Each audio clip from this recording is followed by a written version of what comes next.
You're listening to The Pete Sheppard Show. Oh,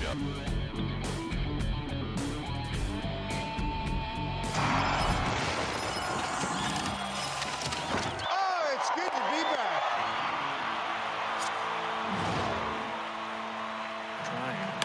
Swinging a high drive out to right center. Watch this one fly. That is way back there. It is gone. Durant just spanked it. His 10th home run of the year. That caught the facade out there. Red Sox lead at 5-0. The second home run tonight. He has had that tendency this year. When he hits it, man, do they go. They sure do. That one hit the facade and left a dent. Absolutely left a dent last night at beautiful Target Field. Red Sox back on track. Good morning, everybody. How are you doing? Phillies back on track as well. Don't want to leave Angel out of it. Welcome to the Pete Sheppard Show here on the Coastal Sports Network. It's a hump day, Wednesday, July 30th. My sister Andrea's birthday. Happy birthday, sis. I'm sure you're up and at 'em listening at work where you're a nurse. Welcome to the Pete Sheppard Show. Thanks for checking us out across the Coastal Sports Network video platform. Follow me on X at Twitter, PShep326. On YouTube, Rumble, Kick, our Facebook pages, LinkedIn, CSN Florida, the awesome app that we have, SR 1029 The Game. And, of course, call and text the show, 727-858-6650. That is the number to call. Yes, my Red Sox got back on track today. Pick up a game and a half because the Blue Jays got spanked by the Orioles yesterday in a doubleheader. The first game was a rout. The second one was closer, but nevertheless, good news for Red Sox fans out there. Phillies get back on track. The Mets lost Soto yesterday. We'll get to the MLB rundown. Lots of NFL news. Great show lined up for you today. Yesterday I was a little off. I was just a little blah. Then we had it just was like a weird thing yesterday, but I got a lot of sleep last night, so I am raring and rocking and reeling, ready to go. Huge show lined up for you today. Bill Sparrows from the Boston Herald and Bookies.com, his weekly visit at 8:05. Joe Zagacki via phone this time. Yesterday I had a little problem with Joe's video, so we're just going to do it by phone. Miami, 23 years, I think going on his 24th year as a Miami Hurricane play-by-play voice, coming up at 8:30 this morning. And then Matt Baker, National College Sports guy from The Athletic. He's awesome. One of the best in the biz. He will join me at 9 o'clock this morning. In the meantime, we've got an MLB rundown. They got some great football sound from all across all the camps in the NFL, including the Patriots and the Jets. Some interesting stuff. Jimmy Johnson was on the Joe Rose Show on WQAM in Miami yesterday, and we got some, my buddy Trevor Harris sent over some of the more interesting cuts. He talks about Bill Belichick. He talks about the Miami Dolphins, talks about culture. Really, really good stuff. Have a great Charles Barkley a rant from Pardon My Take about the transition from TNT to ESPN and really what a shitty business broadcasting is overall and how they were treated. And, he's going to tell you a story about how he found out that they were leaving TNT to ESPN and getting all of that stuff. And it's so typical of the business. Anybody who's been in it, we've all been through it. We have that. And let's see. The MLB trading deadline coming up at 6 p.m. tomorrow night. And tomorrow we have our first real football game of the year, sort of real exhibition football, Hall of Fame game, Detroit and the LA Chargers from Canton, Ohio. And with that and all of that and lots of great sound today, lots of great video and audio. Wait till you see Durant's home run that left a dent at the Target Field. We say good morning to Angel Martinez. Good morning. I am in Fort Myers. Angel in Tampa. It is hot and humid, but that's okay. It's a nice 72 degrees in my home right now. Good morning, Angel. Good morning, Pete. Let's see. It's about 79 degrees already here in Tampa. The inside home temperature feels like 160. Because it's 72 in my house. It's outside. It feels like 90 already. Yeah. No, it's nice and cool inside the studio here. It tends to warm up with all the lights and everything else in here. But nonetheless, it is a good morning to everyone. Happy birthday to your sister, which is always good to celebrate. Andrea, 21 again. Yeah, that's good. See, I always tell my friends the same old joke is like, didn't you just have a birthday last year? I'm like, yeah, that's the way birthdays work. Every year But anyways, nonetheless, good days in front of us. The heat, supposedly this little heat dome that we're having, it's supposed to start kind of breaking up. You can fool me because even when I took the recyclables outside this morning, it still felt like the recyclables could melt inside the Your plastic. recyclables are on Wednesday? Mine's Friday. No, we have it. So we have it on Wednesdays, and it's been like that for a while. They used to do 2 a day. I'm an aristocrat. Yeah. And so, Ours are on Friday, garbage and recyclables. yeah, no, for us, it used to be 2 days, and now they knocked it down to 1 day. But no, things are good. Can't complain. Dad's doing well, and that's some good news as always. And don't forget, for those who live here locally in the area, USF, Boise State, that kicks off August 28th, as it is less than a month away. Tickets still available at usffootball.com and usf.com. They play at Range. They're playing at Ray J, right? See. Yes. Yeah. Well, that could be good. Boise State. Look, Genty. Everybody's wondering how he's going to do with the Raiders. I'm sure he's going to do pretty well. But Boise State is always one of those teams that you cannot take them for granted. They're always there. They're always there. I still like the Smurf turf. A lot of people don't like it. I like it, but this isn't the Smurf turf. This is Ray J. So, Yeah. let's see if I wonder if the Rays playing that same day, because that could be a mess. Oh, there's a couple of games where it is going to be a mess, where you have so a lot of the USF games, and by the way, go usfbowls.com is what I meant to say there. But they have, I think there's 5 games this year where they're weekday games. So it's either a Thursday or a Friday. I think I want to say 3 out of the 5 are Thursdays. That's not so much that, is that if the Rays are playing down the street at the same time, that could be an issue. Yeah, that's the thing. I think it's only one game where the Rays are out of town. The other times they're in town, which makes it difficult because it's downtown. Yeah, but they share the same parking facility, so it's going to make it extremely tough. So and people already are on the. If no one's ever been down there to Ray J, so you have the neighborhood that's right in right next door to Ray J, and people already put spots out on their lawn for like $50. I mean, some people stack up to 30 cars. I'd go for 100. Why 50? Some people have tried it, but it doesn't work out too well. But no, it's gonna be nuts when that happens, and I would assume after the first game with the fans and Boise State, Florida, it's gonna be sold out for sure. But the big headache will be just that, because not only obviously do you have the fans, but then you have those of us in the media and the folks that work for USF, that we have a small portion of the lot that we fill in even before everybody else ends up getting there. So it's just going to make it for an interesting take here in a couple of weeks. Yeah, of course, if the Rays continue, and they might be buyers, sellers that are coming up tomorrow night. I mean, the fan base may not be great at down the street at Steinbrenner Stadium, but we'll see. We'll see what happens.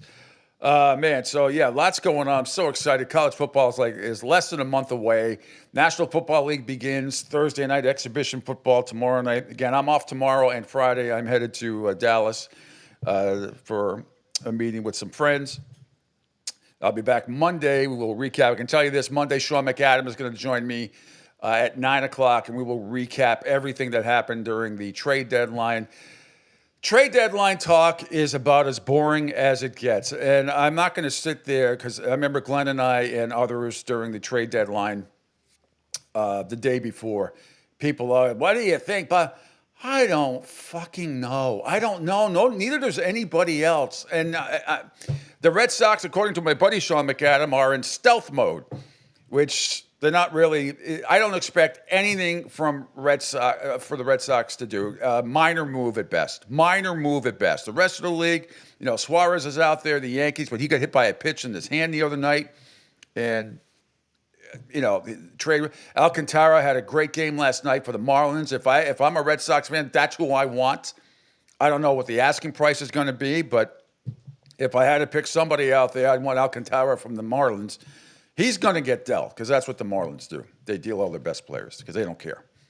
But the rest of it is to sit here and talk about Major League Baseball rumors and this, that, and the other thing. Nothing bores me more.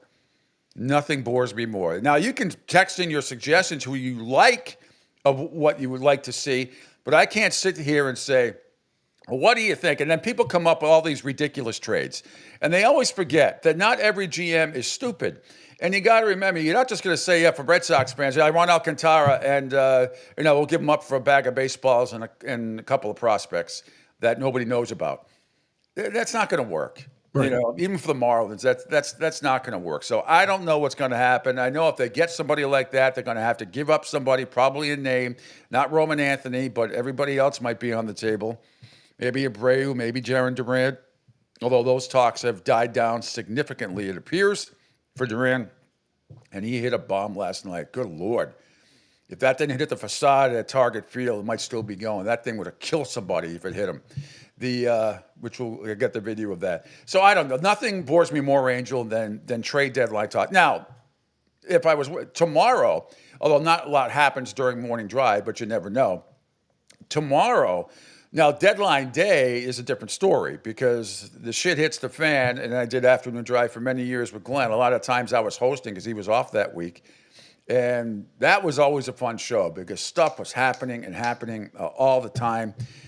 From the Red Sox trading Nomar Garciaparra back in the day to them trading Manny Ramirez. And there's always some deadline day is always a lot of fun because it's the baseball trading deadline is the best. NBA can try to say it is, but maybe last year it may have lived up to expectations.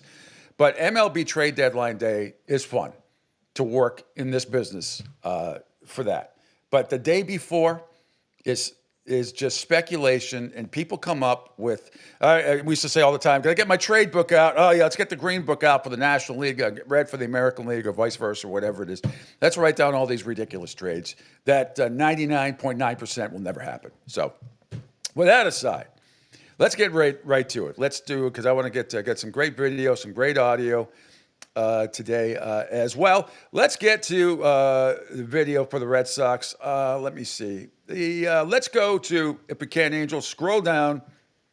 Let's start. The Red Sox already had let's go to Trevor Story. For Red Sox are up 2-0, and TS10 launches home run number 16 of the season. Here's a call from Nesson last night. Then we'll get to Duran's after this. All right. And Trevor Story had a hell of a night last night.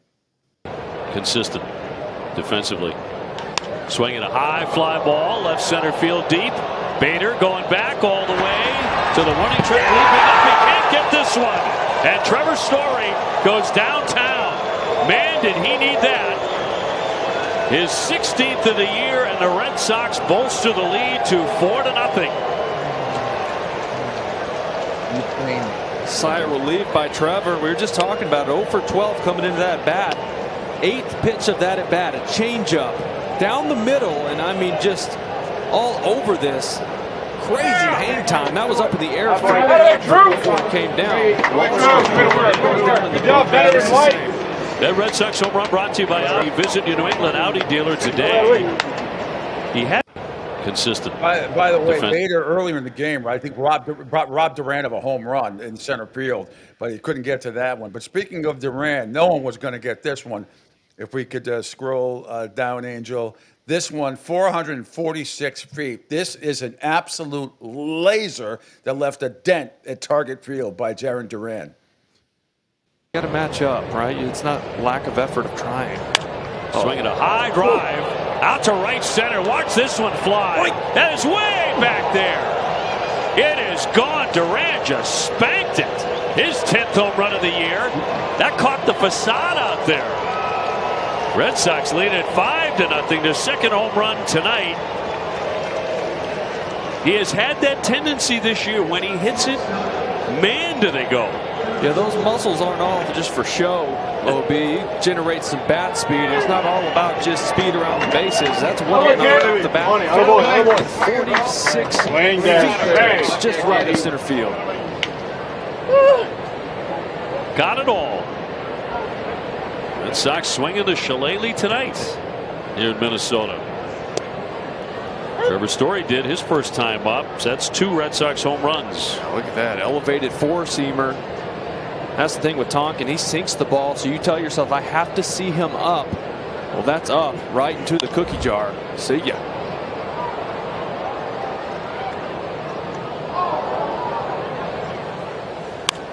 Watch where this ball hits. It's a poke to hit it out to right center. And this one hits above. That almost got into that second tank.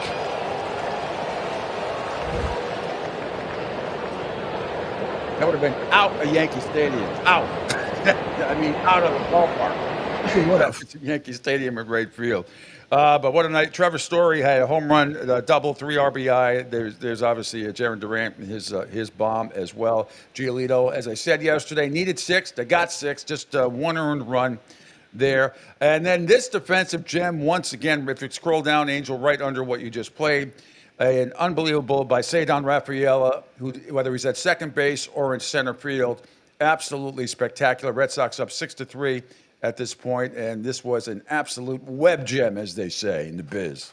Off the bat of Brooks Lee. Softly hit. Charging on that Cedar. He'll dive ahead, and he makes the play. He makes the catch. Oh, boy. Beautifully timed. Once a game, right? You can pretty much book it. Doesn't matter if he's on the dirt or if he's playing in center. I'm not going to look at it. He got the leather just under it. Watch this. He goes a long ways. See that instincts, right? The first step, quickness, the read, the efficient route. He gets right to it. Look at that. Just gets the glove on it before it hits the ground for a hit. Look at that. Off the bat of Brooks And Lee. then right underneath that, Angel, if we could, Trevor Story after the game in the locker room, courtesy of Nesson, talking about the latest Red Sox, I don't know, plane celebration, whatever it is. There's all sorts of celebrations that go on in Major League Baseball now. Here's Trevor's story on the latest. Whose idea was the plane celebration? Honestly, I'm not sure. It popped up mid-game, and that was the first time I saw or heard about it. So I thought it was amazing. And, just embracing all the adversity for sure. The first time I noticed it was Duran's home run. Was that?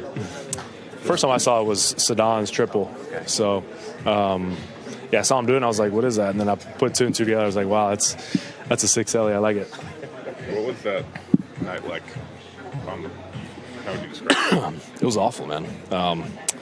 It was one of the worst. I mean, it's probably the worst, flight that I've been on, turbulence-wise. And I don't get motion sick, but it was took everything in me not to let it out. But the boys were struggling, but like we said, we're embracing it. So we got games to play, and we're going to come with our best.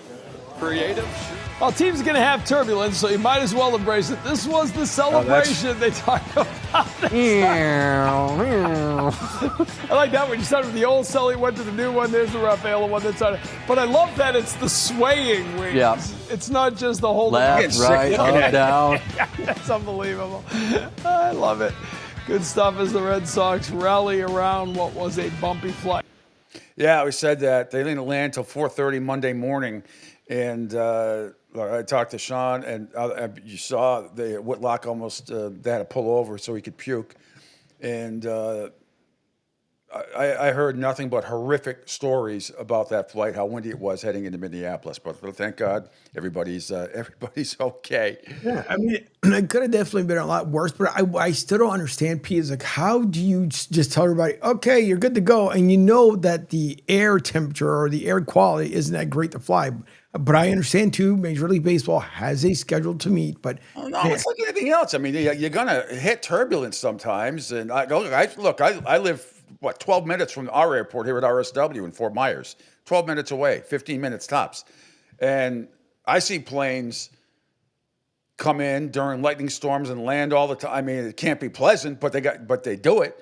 Unless it's really, really, really. Now, the problem is with Southwest Florida and a lot of other places, but particularly here in Southwest Florida, you land in Tampa or down here in Fort Myers, and you're in the middle of a thunderstorm, you will sit on the tarmac. They won't let you out, or you'll get out, but you may not get your luggage for a good half hour later because they won't have the people go outside during a lightning storm to get your luggage. You may sit in the airport for a little bit. If you don't have carry-on, if you have a checked bag, you could be screwed for a little bit, which has happened to me a couple of times down here. But I understand it. You're not going to risk. The lightning strikes that happen down here are unlike anything I've ever seen. I mean, living in New England, I've seen a lot of bad thunderstorms, but nothing like down here. when you see when lightning strikes last seems like 10 seconds and there's multiple ones going on at the same time. It's crazy. Yeah. It is what it is. All right, continuing with our MLB rundown here. Let's see, Milwaukee, because we got a lot of NFL news to talk about. And I want to get to the Jimmy Johnson cuts yesterday from WQAM and the Joe Rose Show. Milwaukee got back in action. They continued their dominance over the Cubs. Let me see. Yeah, they won 9-3. Nothing big there. However, your Philadelphia Phillies doubled up the White Sox yesterday. All right. 500th career extra base hit for Trey. And that ball is crushed deep to right field. Forget about it. Onto the footing of Miller Light Landing. A 2-run home run, and the Phillies lead it 4-0. That was a bomb. I don't know if you saw that this morning. Yep. It's only the 8th swing he's had in 2 games, and it goes 441 feet. All right, that was a call on Sports Philly, and this is NBC Sports Philly. Same call. And that ball is crushed. I guess not. I thought it was. He lists 2 different calls here, but that's okay. But the Phillies were not done. They're about 4-0 at that time. Let's head to the top, also in the top of the 3rd inning. Runner goes, pitch is hit in the air to deep right center field. Going back is Slater. It is gone. 2-run home run for Marsh. It's the second 2-run bomb of the inning. Mash!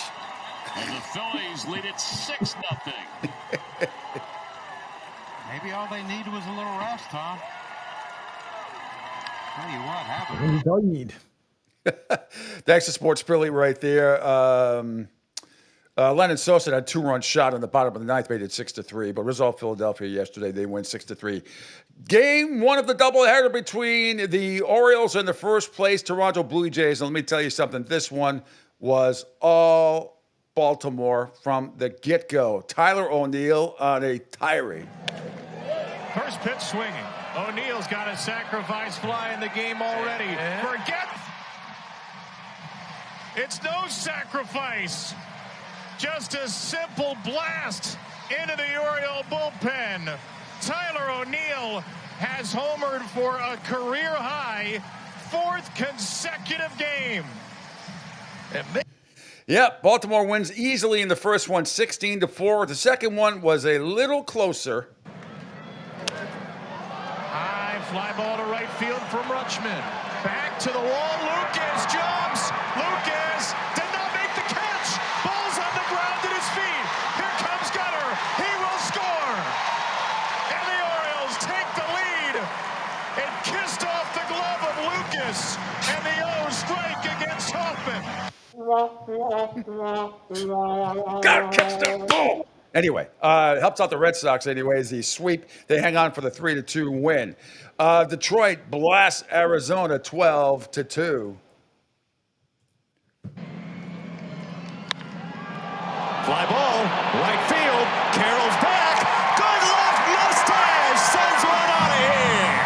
Things have gotten very hairy for the Diamondbacks. Yeah, Riley might struggle a little bit on those high fastballs that people have been throwing him, but you try to throw him a changeup down, and he's going to do exactly that. It's just so hard to navigate for some of Gleyber Torres, Riley, Carp, and Torque. Thanks to FanDuel Sports with the call. 12-2, Detroit routs Arizona. Just breaking news, Colorado sucks. They get clobbered again, this time by the Cleveland Guardians. Right center field. It's a long way back, and it is gone. A home run. Kyle Manzardo with his 2nd dinger of the night. That makes it 10-1 Guardians. For Manzardo, 18 homers on the year, and now 46 runs batted in. Yeah, he's got the long ball stroke working. Thanks to the Guardian Sports Network right there. Cleveland. Can you imagine Colorado giving up double digits, but they lose 10-4? Surprising, being facetious. Tampa Bay got out to an early lead yesterday against the Yankees. Steps in to begin the inning and hits a high fly ball into deep right. Going back, Bellinger, and he'll turn around, and that baby's gone. First pitch, and Aranda connects with his 12th home run of the year, and the Rays make it 3-0. First pitch of the inning.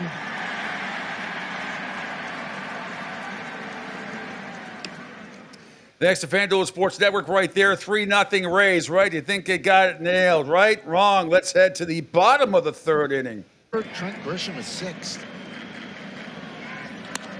Driven out to right field and deep. Low back, turning, looking, see ya! A big 3-run home run for Bellinger, and the Yankees have tied the game.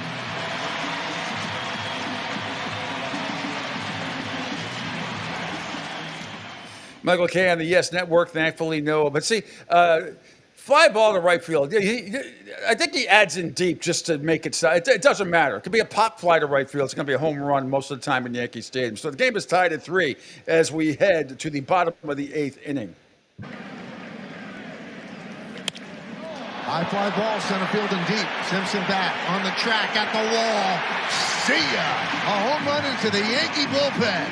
His 15th of the year, and the Yankees are up by 3.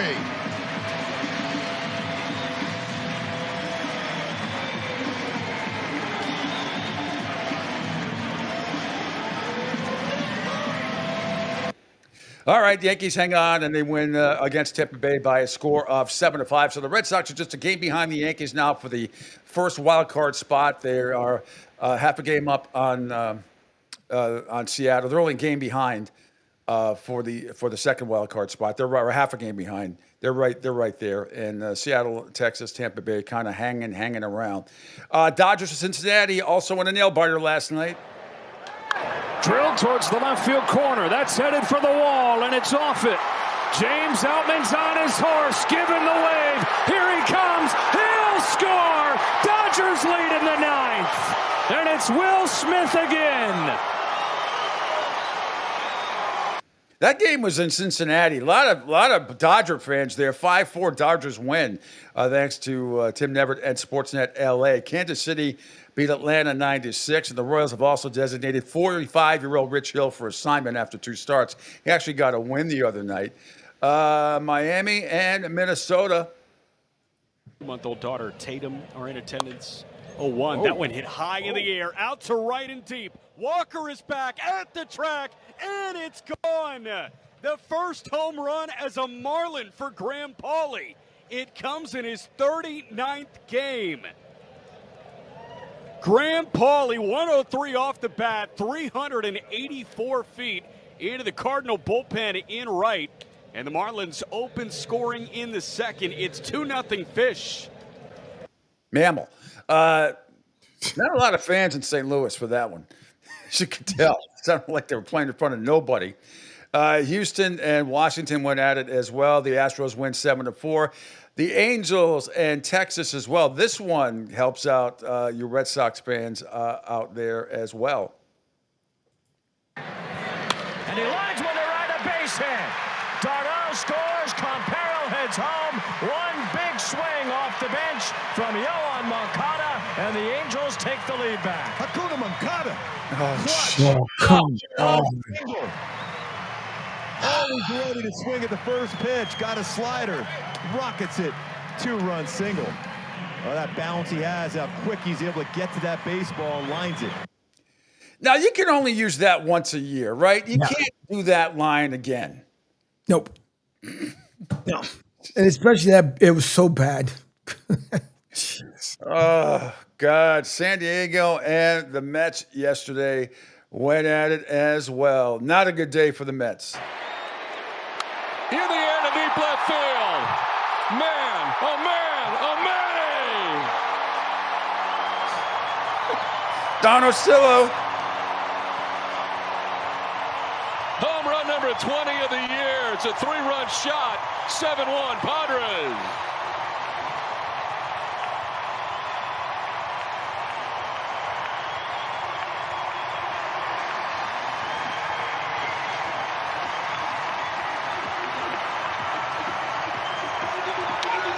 Yeah, also Juan Soto got hurt in that game a little bit as well.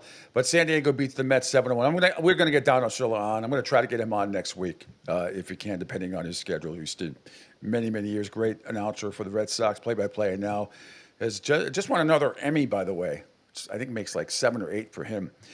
Pittsburgh and San Francisco in a sort of a nail-biter. Ground ball base hit for Joey Bart. Rabella will hold Pham at third, but Gonzalez scores and the Pirates lead it 2-1. That's big. And they're going to give you extra outs. Take advantage. The sinker down in the zone. Joey Bart finds a hole.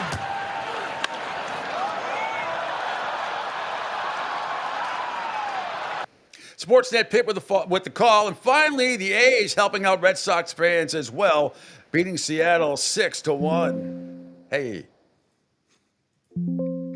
that's never good. Let's try this one. And that's line to left. That'll drop down and get all the way to the wall. Hustling around third is Soderstrom. And the relay is cut off. Another RBI double by Andujar. It's 6-1, green and gold. Miggy with a dub sack attack. That's his second double of the night. Doubles in back-to-back at bats for Andujar. I'm going to write a book, Bad Baseball Cliches. It'll be a bestseller. This is unbelievable. And before that, though, I wanted to play that. Before that. Can dress it up for the home plate umpire. Breaking ball lifted to deep left field. Arozarena will turn and watch it fly out of the ballpark. All right, final. A's beat the Seattle Mariners by a score of 6-1. All right, let's take a quick break, and then when we come back, we got some camp news around, a bunch of NFL camp news, something from the Patriots, a couple of reports from their video, lots of audio from a whole bunch of teams, including Baltimore, the Jets, the Raiders, Denver, Pittsburgh, Tennessee, and a lot more. All part of the Pete Sheppard Show, and great guests coming up today. Bill Sparrows from the Boston Herald and senior betting analyst at bookies.com at 8 o'clock. Longtime play-by-play voice for the Miami Hurricanes, Joe Zagacki, via phone at 8:30. And then Matt Baker from The Athletic does a great job covering college football now. He used to cover the Bucs and the NFL as well. But great stuff. We'll talk to him about the Gators. DJ Lagaway is a little banged up right now, and he is tied in as anybody in college football. So looking forward to that conversation at 9 o'clock. All part of the Pete Sheppard Show here on the Coastal Sports Network. Hi, folks. This is Gerard Moynihan of Moynihan Lumber, and I would like you to know that our company has been selling Anderson windows for over 60 years. See the complete line of Anderson windows at any of our 3 locations in North Reading, Beverly, or in Plastown, New Hampshire, or at MoynihanLumber.com. Hey everybody, it's Pete Sheppard from the Coastal Sports Network. Want to tell you about my good friend Lou DiMuzio and his company. Lou is the president and founder of Ace Technology Advisors. They're big-time tech specialists. At ATA, they're able to craft, implement, and manage the best and most appropriate solution for your business. They leverage their industry-leading experience and their portfolio of technology partners to improve your best practices and infrastructure. So you can get a hold of them at 888-599-4223. That's 888-599-4223. Check them out on their webpage, www.acetechadvisors.com. That's www.acetechadvisors.com. Or you can email them, sales@acetechadvisors.com. Check out my friend Lou DiMuzio and Ace Technology Advisors. Right now, our country feels divided, but there's a place where people are coming together. I gotta tell you, I was nervous to talk to someone so different than me. Me too, but I'm glad we are. Love Has No Labels and One Small Step are helping people with different political views, beliefs, and life experiences come together through conversation, and it feels good. Wow, your story is so... Interesting? Yeah. When people actually sit down, talk, and listen to one another, they can break down boundaries and connect as human beings. At lovehasnolabels.com/onesmallstep, you can listen to amazing, life-changing conversations and find simple tools to start a conversation of your own. I know one thing. This conversation gives me hope. It gives me a lot of hope, too. Take a step toward bringing our country and your community together by having the courage to start a conversation at lovehasnolabels.com/onesmallstep. A message from StoryCorps, Love Has No Labels, and the Ad Council. People do some pretty cool things in their 40s and 50s. Why should saving for retirement be any different? I mean, they go back to college, learn new instruments, start skateboarding. Whoa! Okay, maybe that one's not for everybody, but saving for retirement is. With aceyourretirement.org, you can get on track with your retirement savings no matter your age. Just have a 3-minute chat with Avo, the friendly digital retirement coach from AARP. You'll get personalized recommendations based on your input that are easy to understand and work with your lifestyle. It's quick, easy, and free. Plus, it's sponsored by AARP, so you know they got your back. Woohoo! Gnarly move, Dad. Thanks, sweetie. So, wherever you are in your retirement savings journey, head to aceyourretirement.org and start chatting with Avo today. That's aceyourretirement.org. A message from AARP and the Ad Council. Adopt US Kids presents What to Expect When You're Expecting. A teenager. Learning the lingo. Today I'm going to help parents translate teen slang. Now, when a teen says something is on fleek, it's exactly like saying, that's rad. It simply means that something is awesome or cool. Another one is totes. It's exactly like saying, totally, just shorter. As in, I totes love going to the mall with Becca. Another word you might hear is jelly. Jelly is a shorter, better way to say jealous. As in, Chloe, I am like so jelly of your unicorn phone case. You don't have to speak teen to be a perfect parent. Thousands of teens in foster care will think you're, rad, just the same. To learn more, visit adoptuskids.org. A public service announcement brought to you by the U.S. Department of Health and Human Services, Adopt U.S. Kids, and the Ad Council. This is the story of a very special woman. In a matter of seconds, she turned herself into a great mathematician or an entrepreneur. Her knowledge was limitless and still is. She could also make monsters disappear, especially those that lurked in the shadows under the bed. Once, this woman put back together a teenage girl's broken heart, which had been shattered in 1,000 pieces, just by giving her a bear hug. She masqueraded as a regular person at work, but as a superhero at home. Everyone knows her as Gabriella. I still call her Mom. Your hero needs you now, and AARP is here to help. Find the care guides you need to help, complete with tips and resources at aarp.org/caregiving. A public service announcement brought to you by AARP and the Ad Council. Don't spaz out because your team lost. Let Pete do it for you. Now, back to the Pete Sheppard Show.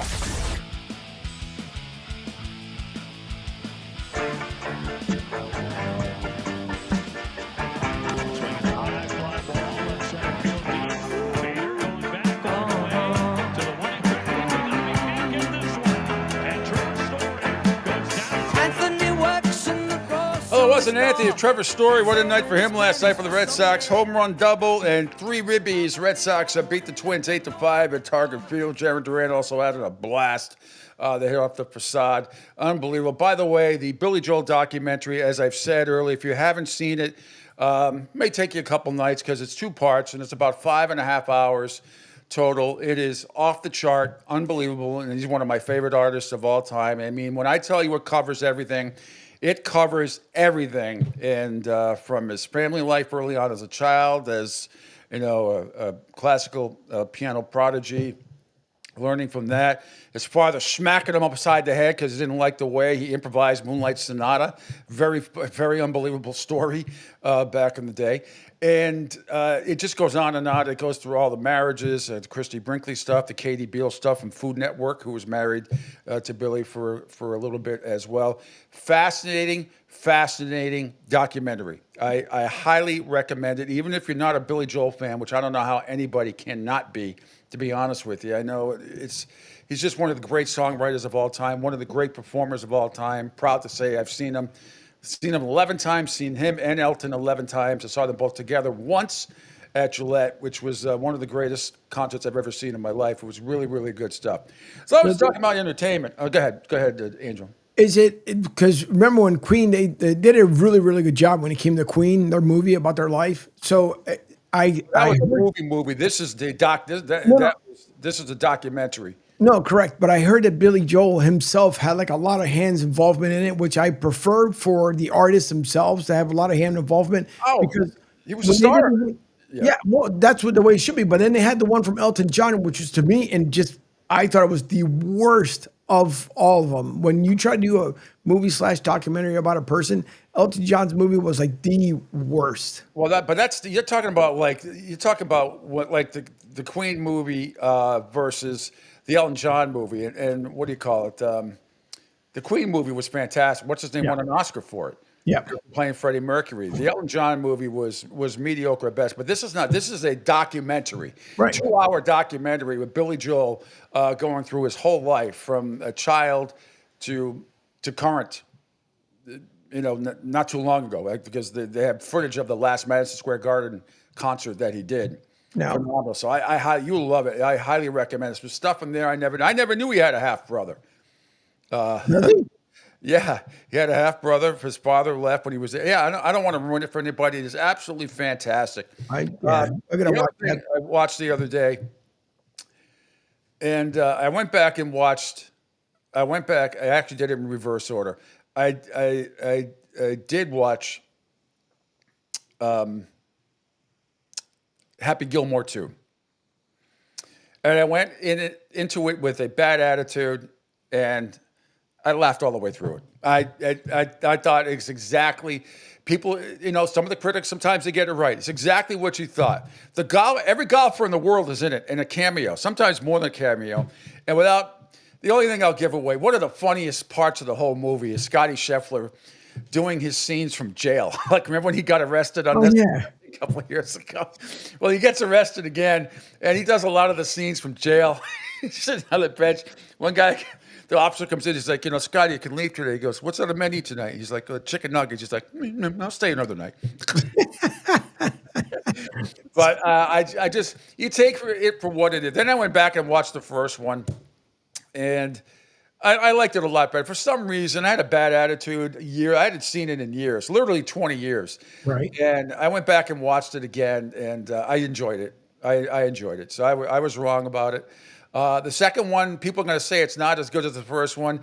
I don't even know if I'm willing to say that.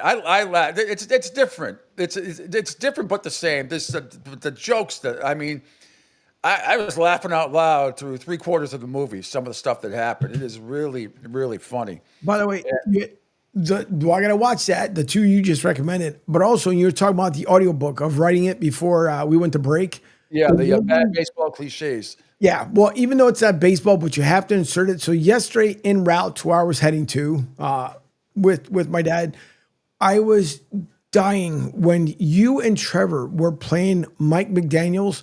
And you have the music go, and then he's talking, blah, blah, blah. He goes, makes no sense. I'm like, yeah. So I got to get that audio clip. He also talked about Leader of Men. I'm like, well, yeah. You're not. We'll have Jimmy Johnson cuts coming up in a couple of minutes here because I want you to hear that. I've got news from NFL camp, a report from Greg Bedard from Boston Sports Journal from camp yesterday, a video from that. But because I want to play this, and it's just the audio, but I wanted you guys to hear it. And by the way, I forgot. I need to do this. Phil Castanetti, Sports World in Saugus, Mass. is New England's place to buy or sell the finest in sports memorabilia. For over 35 years, Sports World has offered the finest in sports collectibles. Head on down there. It's at Phil Castanetti, Sports World, 184 Broadway in Saugus, Mass. Call 781-233-7222 for more information. 781-233-7222. For more information, Sports World in Saugus, be there. Now, also, we want to say we have some new listeners. We talked earlier this week about Barcelona, Spain. Barcelona, hello. And we are, for a great reason, down under, people are picking up this show in Australia big time. So, Australia, hello.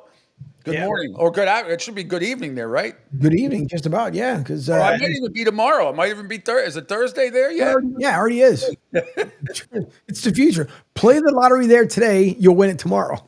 Excellent. Absolutely fantastic. That's what it's like 54, 55 countries we are being heard in. You keep track of all this stuff. All 50 states, by the way, our brothers and sisters in Alaska and Hawaii. God bless that tsunami. Yeah. I saw a couple of videos, but people, I guess, were trying to leave Maui. For some reason, I read this. I'm assuming it's true. It seems like it could be from a credible source. Oprah Winfrey, I guess, has a house in Maui, and she owns like this big private road, whatever. She wouldn't open it to let the public out. So it was like bumper to bumper trying to get out of Maui. Yep. Oh, well. Yep. It's the way I see it. By the way, thanks to our men and women, the fine armed forces from the Armed Forces Network for listening in. Good morning, and thank you for your service to our country. Absolutely. Speaking of disservice to the country, listen to Charles Barkley talk about how he found out that TNT was being moved to ESPN. And let me tell you something. He's going to say some stuff about, about treating people right and wrong and all, treating people. Nobody gets treated right in this business because corporate lackeys don't give a shit. They never have and they never will. They may fake it, but people who have been at the very top, sent down to the very bottom. Everybody in this business has been fired at one point or another, and it doesn't matter sometimes where you are in the ratings or where you are, how you are perceived by the audience. It's the broadcasting business, and all I can tell you is there's a lot of nasty shit that happens. Here's Charles. Man, we're going to lose our job in 6 months, and then as it gets closer, you can see the concern. And I thought TNT, our bosses did a job. They did an awful job of keeping us abreast. Mm-hmm. I give an example. Like, we were playing golf during the playoffs, and we were reading the internet, finding out if we were going to get fired or not. Right. Yeah. And I was like, TNT, our bosses, they sucked, plain and simple. They're like, yo, man, just tell us. Yeah, let us know. Shoot us straight. Just shoot us straight. Yeah. These are real people. We literally were playing golf during the playoffs, looking at the internet. Then one story said we lost it. The next story said we're still in negotiation. Then we lost it. We're still in negotiations. And TNT never came to us like grown folks and said, hey, guys, we probably going to lose the NBA, which we could have understood. Right. But I thought they sucked. I told them they sucked. Because there's a way you treat people. Yeah. Because if they had came to us and said, hey, you know what? Not in this business. It's a lot of money. Because, we were paying $1.2 billion a year, and it went to $2.5 billion. That's a lot of money for 11 years. Mm-hmm. If they had said it's not a good deal, we would have understood. But to let us hear about it, and I'll tell you something really about it, too. I found out that we got traded to ESPN from ESPN. That's guy. Yeah. No, so this is a true story. So I'm sitting at home on a Friday night. I get a text, because all the rumors in the air, we didn't know anything. I'm sitting at home on a Friday night. I get a text from Scott Van Pelt, Brian Windhorst, L. Duncan, and Bob Myers. Welcome me to the family. I'm like, what family? What are you talking about? And then about an hour and a half later, I get a call from TNT. They're like, well, the story broke. I says, well, you probably could have gave us a heads up. Yeah, you've known for a couple of days. Yeah. I says, you traded us to ESPN, and we had to hear about it on the internet. I said, that's just not the way you do business. I said, Ernie Johnson deserved, because he's the godfather, Ernie Johnson should not hear he got traded from ESPN people of the internet. Yeah. Right. Look, it's a nasty business. Everybody who's in this business knows it's a nasty business. And it's an unfortunate story, Chuck, and I feel for you, but we've all been through it. like I said, it does not matter your broadcast status or what the fans perceive of you. These people, a lot of them don't give a shit. All they care about is the almighty dollar. Whether they're cutting back to save a couple of bucks. Most of the GMs that are in this business or the consultants have never worked a day on the air. They don't have any idea what it's like and what it is to do shows, no matter what format, even if it's music, talk, sports talk, it doesn't matter. And they don't care. That's the perfect example. So what does it say? You got high exec TNT, one of the greatest pre-halftime and post-game show and production-wise the NBA has ever had. What does it say about anybody trusting anybody in this business when you're going to get treated like that?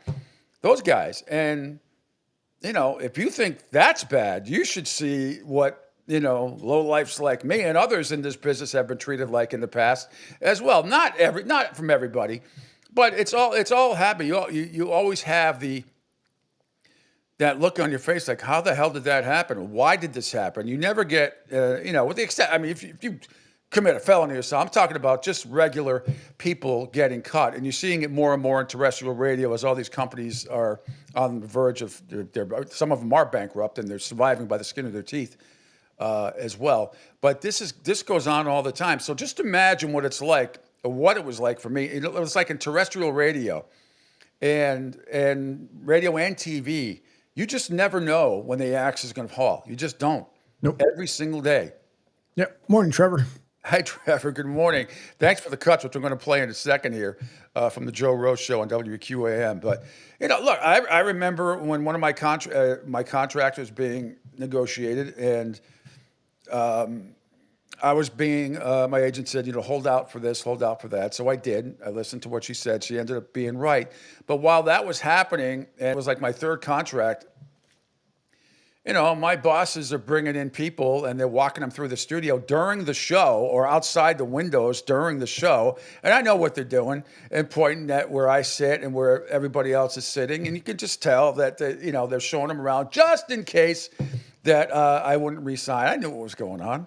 It's not just me. That shit happens all the time. And you just have to sit there and take it.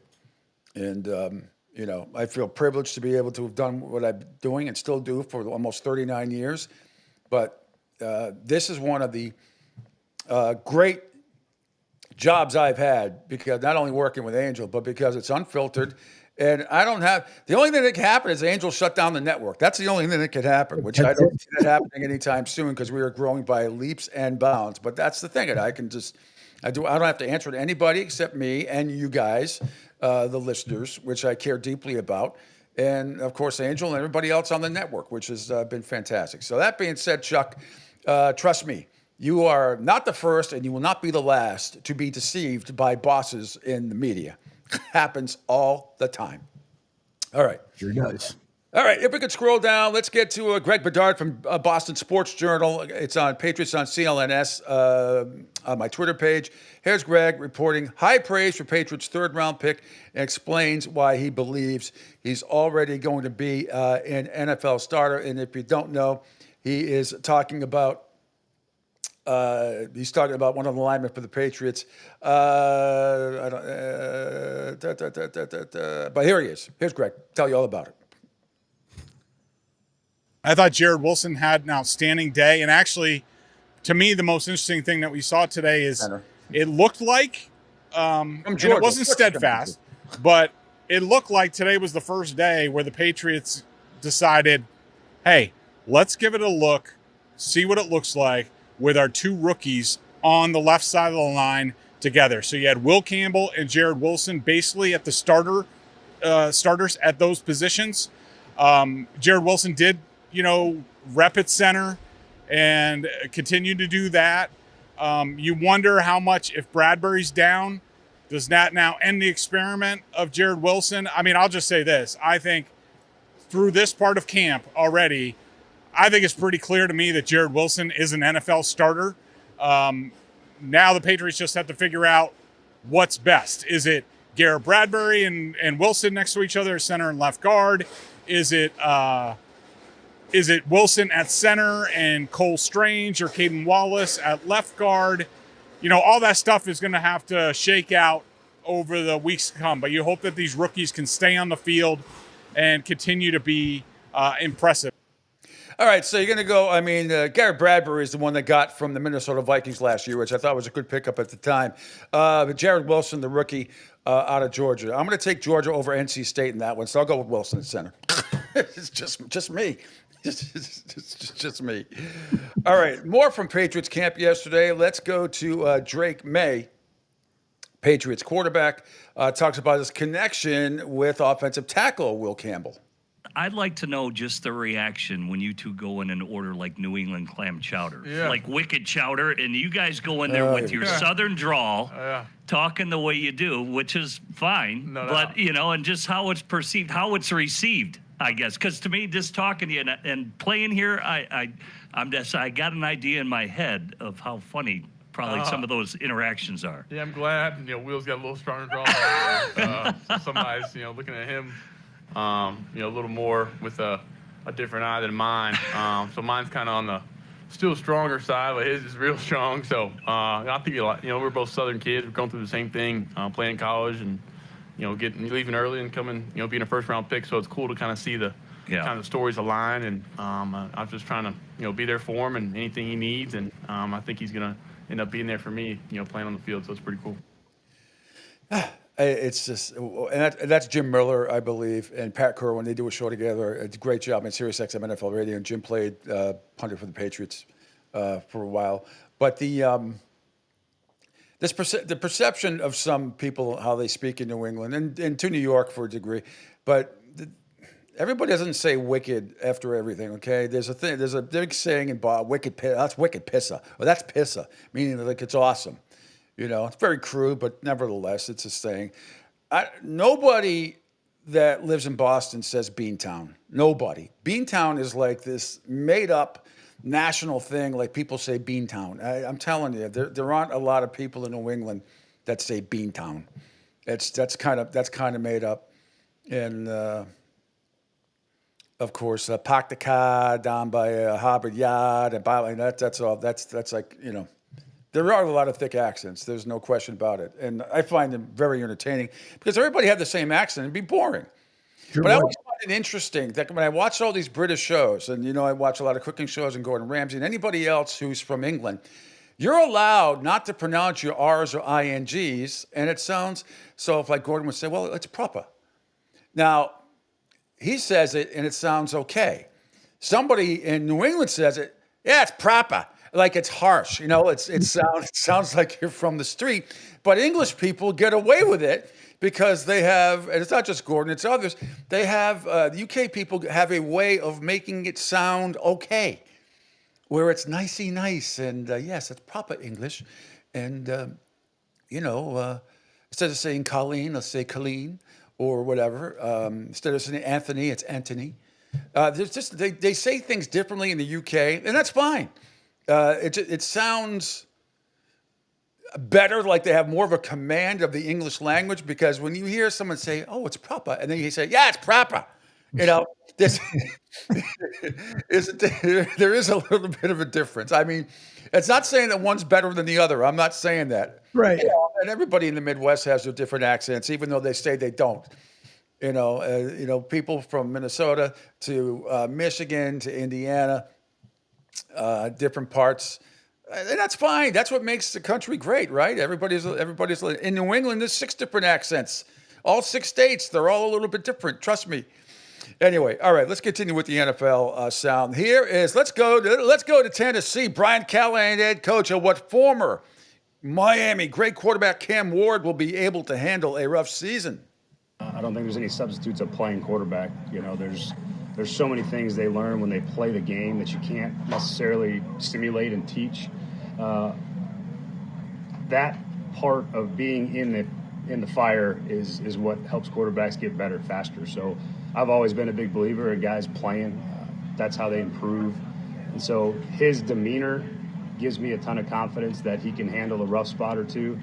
Because, look, it's the reality of quarterback playing in the league and being a young player. Like, there's going to be ups and downs. It happens. But you see his demeanor, his heart rate never changes.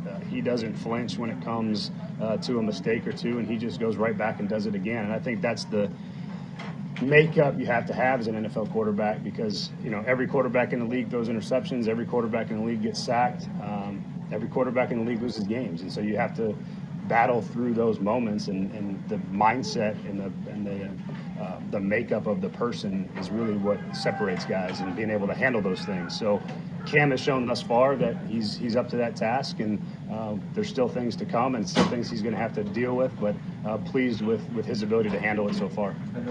All right, thanks there to A to Z Sports Network Nashville for that. Let's head to Jets camp. Justin Fields on his personal goals for himself. This is from SNY Network, Justin, of course. I think going through fourth different offense in the last couple of years with the Jets. Now with the Jets. What's that for myself? Just be the best leader on this team I can be. I think that's the biggest thing, just being in my position, leading this offense, having us reach our full potential, me being the best player and also elevating the players around me, and competing each and every day out here. I think those are, my main goals right now at least, but, I'm just taking it day by day. All right, and he was back in the practice field yesterday, working his way back from that toe injury. You at all since you've come back? For the first few days, of course, but it's kind of working its way back to 100% now. Yeah, said he felt like somebody was sticking something into his, like he stepped on a rock or something. It wasn't his big toe, his little toe that he ripped apart. So we shall see. Mike Tomlin for the Pittsburgh Steelers recapping Tuesday's workout. Good afternoon. Didn't get what we were looking for today, but such is life in football and life in general. At this stage of team development, you can always extract some positives out of all circumstances. It gave us an opportunity to take it to the gym and work through our walkthrough format, the things that we get done in those scenarios. It's almost always an opportunity to get better, a rep at something, at some level of adjustment, whether it's individually or collectively. And so we went through our script in the gym and got some productive work done. We'll roll the ball out tomorrow, man, and hopefully we'll have more of an environment geared toward what our intentions were. And certainly we're excited about carrying the pass today, but we got to hold off for 24. All right, there's Mike Tomlin with the Steelers. All right, quickly before Bill Sparrows comes on, I want to play a couple of cuts from WQAM yesterday. Trevor Harris, big-time producer, host, sent them to me from the Joe Rose Show. Jimmy Johnson talking about a whole bunch of things. Let's start with his assessment of Bill Belichick. Now, mind you, they are very, very close.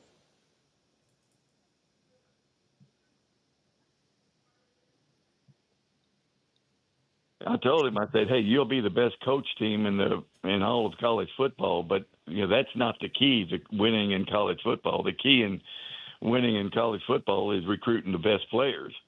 And the one thing that has surprised me, he has worked his rear end off recruiting players and bringing them in. Now, Lombardi, his general manager, has helped him a lot, but, Bill has thrown himself totally into that recruiting and getting players. So I think he's going to do a good job. All right. Yeah, and there's like 70 new players coming in at North Carolina. And before we get to Bill Sparrows, just one or two more here. Jimmy Johnson, how he hates nil. Joe, I would hate it. I hate what they're doing in college football with the NIL and, with the transfer portal and, the teams have got the most money, go out there and get, pay these players that haven't ever played a down of college football, paying them all this money. I don't like it at all. Yeah, well, that's not going anywhere as well. And finally, before we get to Bill Sparrows, there was a couple more, but I'll try to play them later on. Jimmy Johnson on Jerry Jones. Before I went in the Ring of Honor, I went to the North, the Carolina game. And I was sitting up in the box with Jerry and Will McClay and Steven and all of them. And about that time, Jerry was having a bunch of headlines about, different paternity suits, etc. and he looked at me and he had a little smile and Gene, his wife, of course, we've known each other, when they were dating back in college. And, Jerry had that little smile and little grin. He said, you know what? I always find a way to keep the Cowboys in headlines. Oh, yeah, that's what he's doing now. The egomaniacal, narcissistic owner that he is, who's absolutely losing it. And this is why Micah Parsons hasn't been signed, because Jerry Jones wants people to keep talking about it. I can't stand the narrative. Like I said, we don't do that a lot on this show. Just tell you that the contract isn't signed yet. But this is what Jerry Jones' MO has been. He just likes people to talk about him. And Micah Parsons eventually gets signed for a boatload of money. And the next question everybody will say is, why, as usual, did it take this long? Anyway, Bill Sparrows with the tweet of the year so far. Next Thursday, without football, January 15th, 2026. And we welcome Bill Sparrows. We made it, Pete. We made it. From the Boston Herald and senior betting analyst at bookie.com. How are you, Bill? We made it. Yes. It's here tomorrow. We finally made it. Chargers, Lions. Feels like a Super Bowl game, doesn't it? We have football through February 8th. Yes. And it's glorious. It is. This is it's a wonderful time of year, you know. Talk about Christmas in July. Woo. Hall of Fame game. Woohoo. I can't believe my ears, and they're probably failing me, that Jimmy Johnson is upset that somebody's paying players. I mean, did the 1980s never happen? Hot kettle. Not just him, everybody. You know, so it's that to me is he was paying players 40 years ago. Not that there's anything wrong with that. I certainly, being a Hurricane fan, I was all for it. And the 2000 again, I know. I just think it's funny. The hypocrisy is that pot kettle. It's ridiculous. You know, Luther Campbell invented NIL, and he did it at the U. And now Jimmy Johnson is upset that everybody took their model and spread it across the country. I mean, that Miami invented that and perfected it. And they did it again with Nevin Shapiro. And now all of a sudden it's like, you know, frankly, the punishments that were levied against Miami should be purged, kind of like with Reggie Bush's Heisman. You know, all the penalties that were issued to all these schools in the last century, they should all be wiped off the books because they're doing what is now legal. And then we could do this with Oklahoma, Nebraska, Texas, SMU, UCLA, but we all know what was going on for years. It's just, where does SMU go to get its dynasty back? Well, you go look at SMU and you go back and rewatch that documentary about what went on over there. That's nothing. It's really that's what's literally happening at SMU right now. Yeah. Well, Lashley is saying that Lashley's trying to say all the right things, but it is what it is. Well, it's like, because I know you love college football as well, like I do, which people in New England, I think overall get a bad rap because people would rather talk about all the shitty things that happen in sports as opposed to focusing on some of the positive things. But I can't wait. I'm looking forward to college football. But let's talk about the Red Sox first last night. The game they really needed. I was really scared about this series coming in. Not so much. I said, didn't he take 2 out of 3? The opening game, I got to cut him a little bit of slack after I heard from Sean McAdam. I heard from some of the players how scared to death everybody was on that flight that didn't land until 4:30 in the morning on Monday. You factor in Aroldis Chapman. They had to pull over for Whitlock to puke. I heard Trevor's story saying it took all that he had to hold his food and beverages in. He was going to puke all over the place as well. I'll cut him a little slack in that one. But nice win last night by the Red Sox. They needed 6 out of Giolito. I said it yesterday on this show, they got to get at least 6 out of him. He was very, very good last night. So they play this afternoon. They should win this game this afternoon. They should take 2 out of 3. The Blue Jays got whacked yesterday twice by Baltimore. The Yankees surviving barely, but things are not too bad. The trading deadline, I'm expecting nothing. I think Sean McAdam put it best. They're in stealth mode. If there's anything, Bill, it's a minor deal. And again, just for everyone out there who was excited about how they, are going to save all this money by getting rid of Devers, they ain't spending it. They ain't spending it tomorrow, and they ain't spending it this offseason. And I am still not fully convinced that that they're going to extend Bregman. I mean, I think, don't be surprised if next year on opening day, Alex Bregman's playing third in the Bronx and Devers is playing first or DHing. Because again, the Red Sox are going to have to put up cash with this guy. They're going to have to get. I don't think it's the salary, but everybody wants kind of long-term security, and I'm not fully convinced. It's going to take me seeing them lock up Bregman long term for me to be convinced that they're serious about being anything beyond I call them the Goldie Sox, not too hot, not too cold. Yeah. They're kind of just right for now, which is good. Frankly, at this point, if they don't make the playoffs, it's kind of like a failure. They have won too many good games this year. They do have a lot of talent. They have, invested in the payroll to a certain point, and you can say, you want to take them at their word that they think the team is better without Devers, and it is marginally.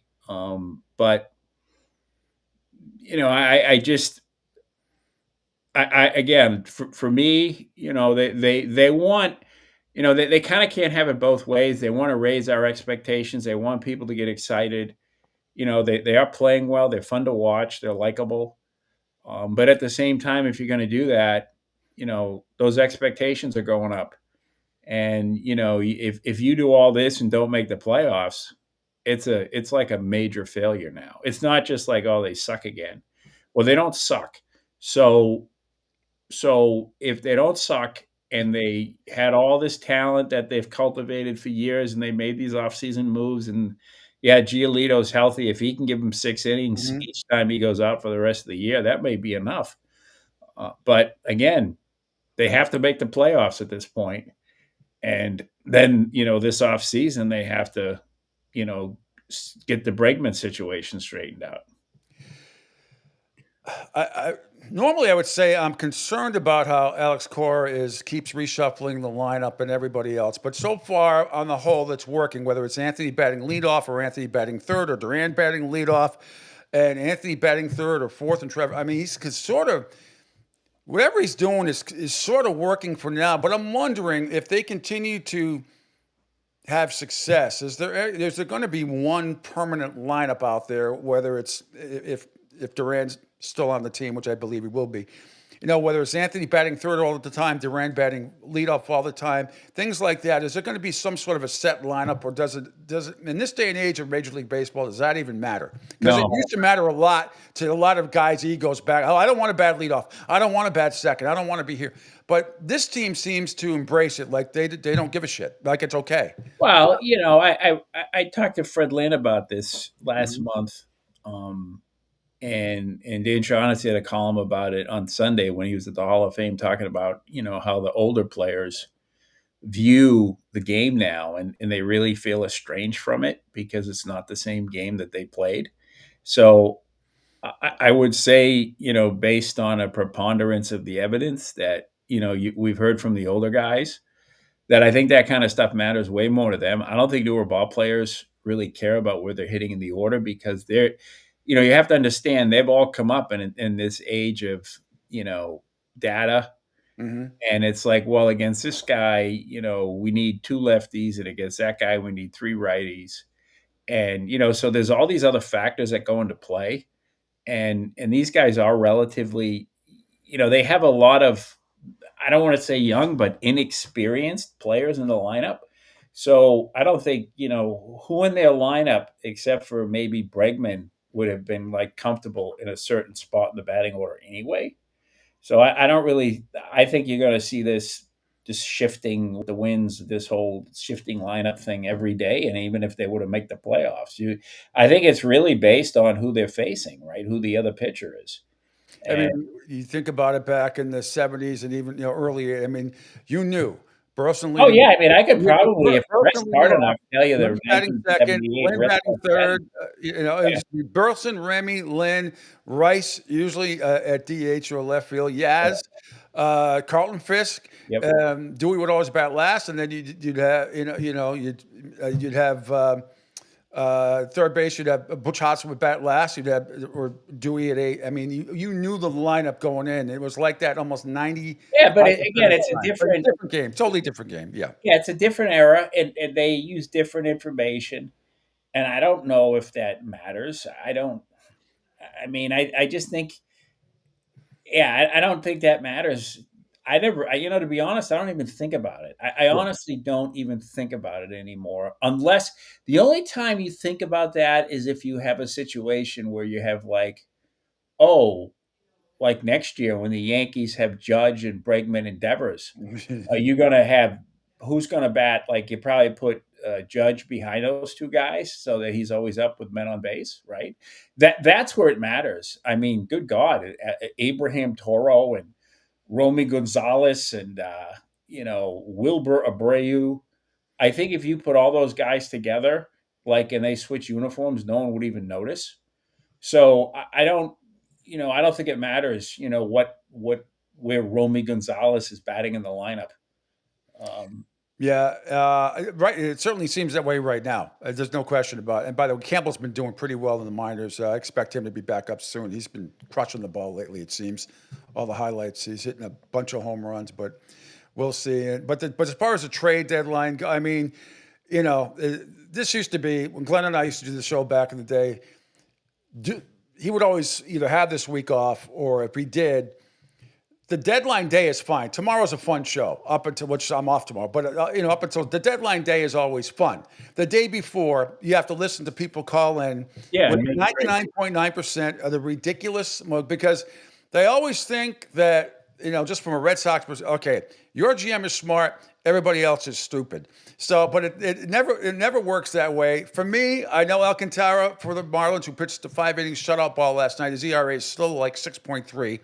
He's the kind of guy I would go after, but of course it's going to get you. You're going to cost you something. They've been tied to Yandy Diaz from the Rays, which I find it hard to believe the Rays are going to trade with him within the division. They're only a couple games behind the Red Sox. They're sort of still in it, but it's useless to try to speculate exactly what's going to happen the day before, because I have no idea. I'm not expecting anything, to be honest with you. A minor move at best. Yeah. I mean, that's, with the Red Sox, I mean, the best advice I would give anybody about with the Red Sox is expect nothing. And that way you won't have your soul ripped out and crushed. I mean, I spent the first half of my life expecting a lot from the Red Sox. And, look at me now. What a disaster that turned out to be. Well, you think about back in the day, the before Manny Ramirez, the only big-time free agent they ever signed was Campbell. Yeah. He was the only, they had never, ever signed a big time free agent since Manny Ramirez. And that is crazy when you think about it. You think about how, after 78, 82, they had a good team until the All-Star break in first place and they blew it. But 83, 84, 85 were not great, by the mediocre at best. And everybody was saying, no free agent wants to come and play there. And then Dan went and got Manny, and then sort of things started to change a little bit. Yeah. I mean, they had to go, obviously I think there was an issue there with blackball players, and they sort of approached it by bringing in the Don Baylor was big in 86. Blackball players. And, then that sort of, kind of bridged the gap a little bit. But, now obviously the issue is ownership and resources and salary, and, the numbers don't lie.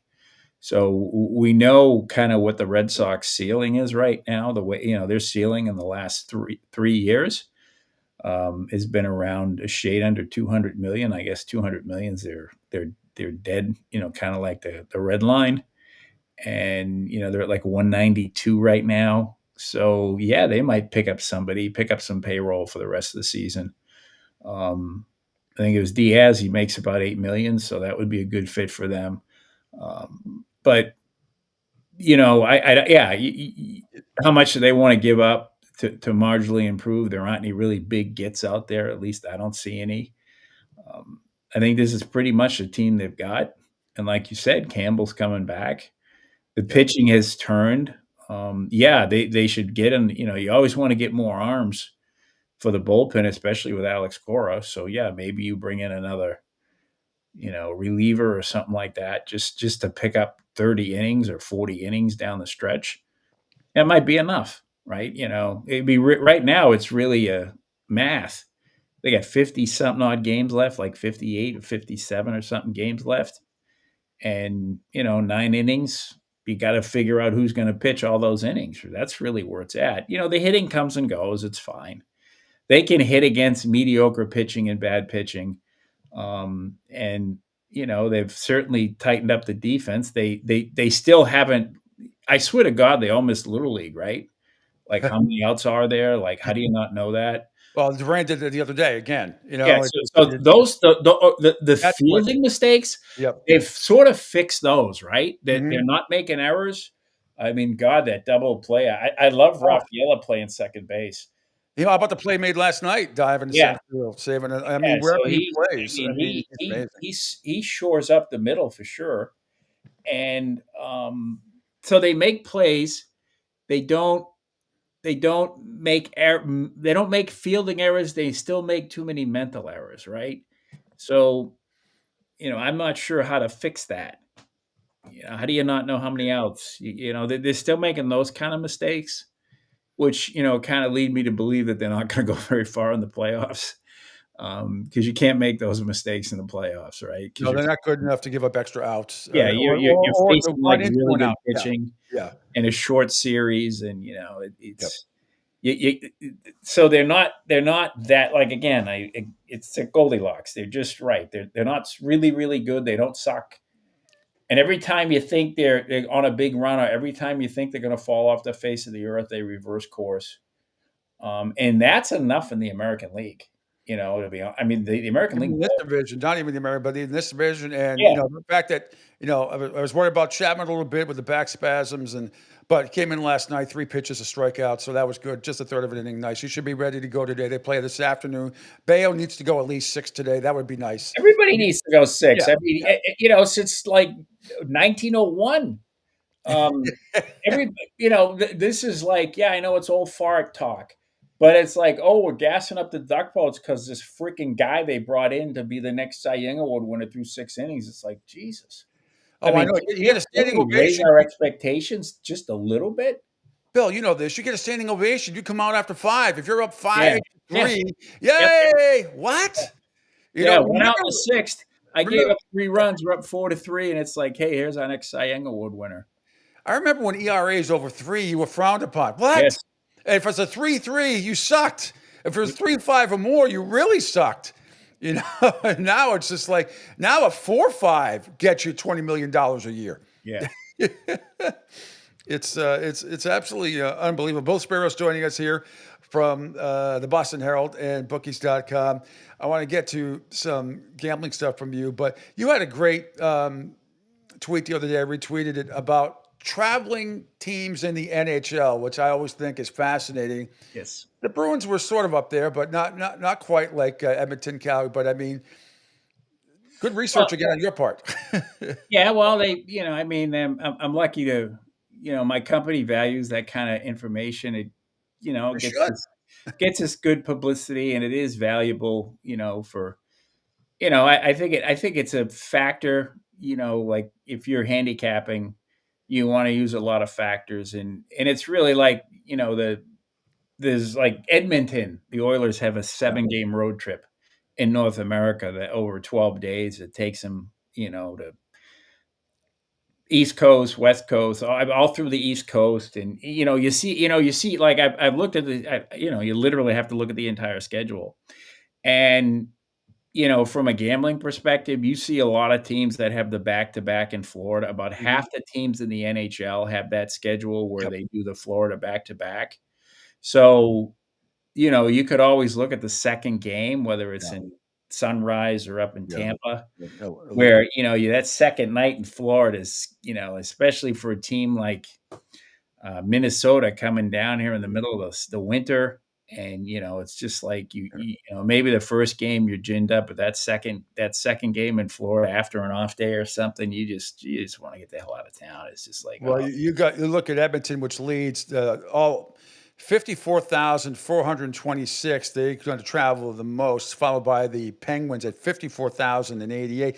The last one is the Islanders, and it's really it's quite significant. Only 28,477 miles. What a difference that. Well, you have obviously you have what I still call the Patrick division, right? I don't know what it's called this week. Yeah. But they have Metro. they have 4 teams within like 20 Yeah. miles of or 40 miles of their stadium. I mean, the same with the Devils and the Rangers. And so, you have, you obviously geography obviously plays a huge role. Philadelphia too. Yep. But, at the same time, it is interesting. Pittsburgh and Nashville go to Sweden this year. So they have an overseas game.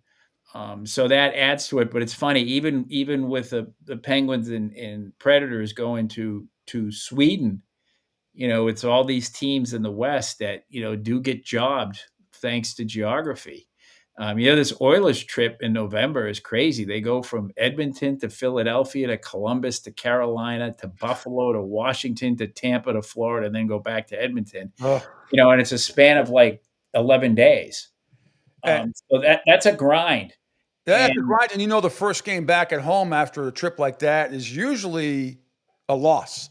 Yeah. It really is, because everybody's exhausted. Yeah, they got a Stanley Cup rematch. The final game of their 7-game trip is the Stanley Cup rematch in Sunrise. So you got a team that's been on the road for 10 days, that's traveled through they all kept it in the Eastern time zone, but they've been traveling for 10 days. It's been 1, 2, 3, 4, 5, 6, 7 flights. And then after all of that, you have a Stanley Cup rematch in Sunrise on the 22nd of November. I mean, that is a tough draw for that team. That kind of really, that's a real screw job. No question. Frankly, if you really look into it, that's like a kick. That's a kick in the midsection. Yeah, the kick in the head, as Dean Martin said, and a lot of other people. Anyway, all right.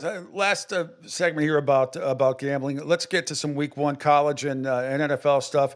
And you have tweeted out already, Patriots Raiders under 42.5, getting lots of play. And the Patriots 91% of the handle at DraftKings. Patriots are favored in 11 of 17 games this year. But let's just stick with this. So 42.5, the under, getting a ton of play. 91% of the handle at DraftKings is on the under in that game right now. Now, that's not a lot of money, but it is some sharp money. So, you want to take that into consideration, because there's not a whole lot of money out there. But, you can look at these early, you would call them sentiment, or there's a bunch of different words. Basically the percentages on each side, right? And you look at the early, that's when you get the sharps, when these numbers go up. Some of these bets were placed back in May, or, because they did do a full, the first week of the season.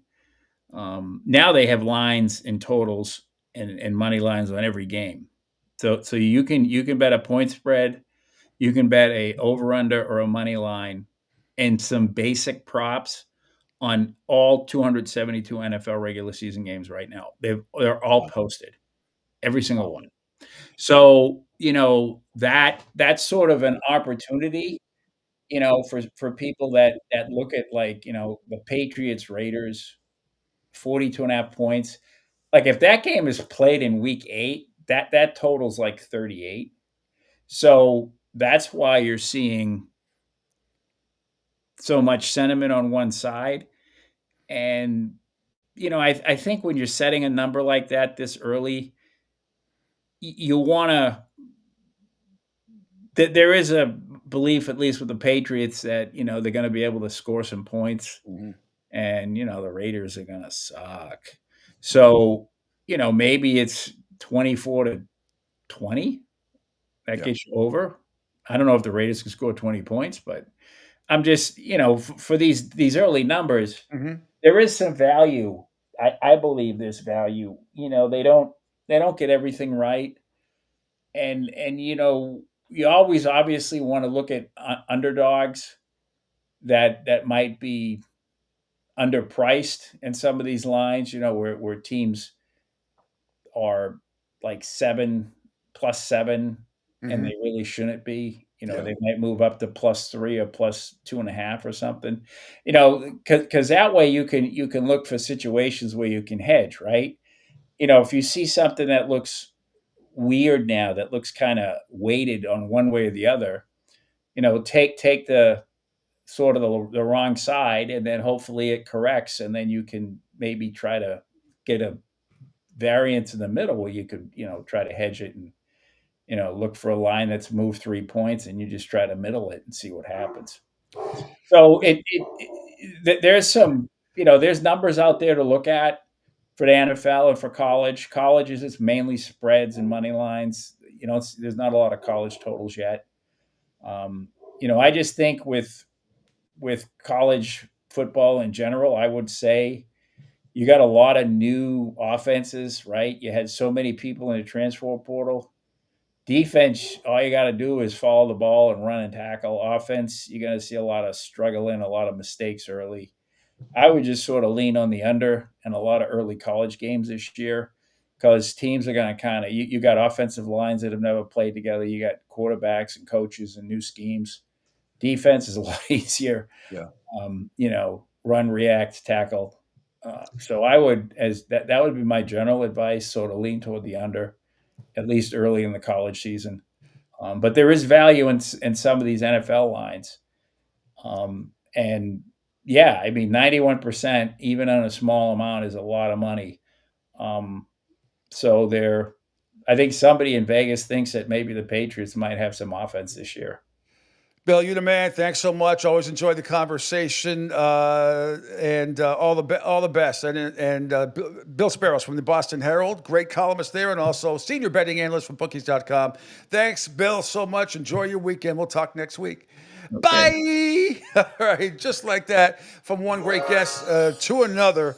Only by audio today, but we have his happy and handsome picture up as well. Joe Zagacki, longtime voice for the Miami Hurricanes in every sport imaginable, but unbelievable. Joe, thanks again for joining us. Now, you're going on your 24th year as the voice of the Hurricanes?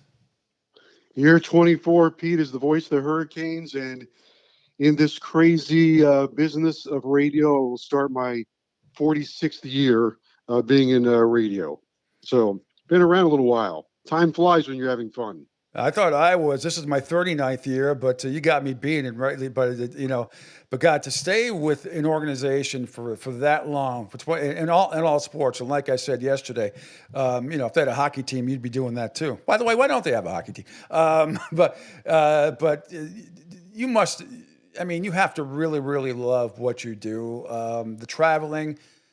And people don't understand either. You got there's some family sacrifices you have to make as well. But I know your wife's a sweetheart and she understands. But just from a broadcast standpoint, does it get harder or easier for you?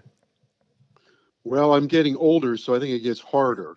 the I'm not quite as good on the all-nighters as I used to be. And when you travel with a team, especially in basketball season, those games come at you pretty quick. Yeah. So you're getting home at 4 or 5 o'clock. I'm walking into my house when my wife's going to work. So those are a little more difficult, but I'm not complaining. If it beats digging ditches, yes, it's a great way to make have a lifestyle. Been great for my family. Everybody's enjoyed it for the most part. There are times I tell kids who want to get into the business, I said, well, as long as you're good with working weekends and holidays, every weekend or holiday during your life, you'll be good at it. So there are some sacrifices, but look, it's calling games and being creative and all that stuff. So it's really still a lot of fun. I enjoy it. Today's my first day back to work. Had most of the summer off, so back to work today down to the University of Miami. Talk to some coaches and players, and then tomorrow's day one of practice. So off we go for the next 9 or 10 months. It's fantastic. I'm sure all eyes are going to be on Carson Beck, obviously, the transfer from Georgia. I hope people don't have the expectations that he's going to be Cam Ward, who's tearing it up, by the way, with Tennessee. I can't wait to see him this year. But the guy was 24-3 in college. I know he kind of got through some interceptions at some inopportune times.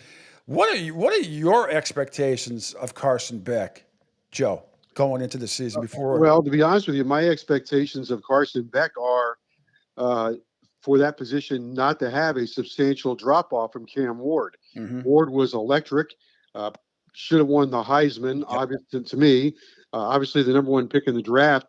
But Beck is an experienced quarterback. He's played a lot of football. He's really smart. He's coming off the arm injury, which is still a bit of a concern, although he said last week he's letting it rip. I will know more tomorrow when I watch him in practice. But this is a guy that has played with at a high level for a good program in big games against great competition.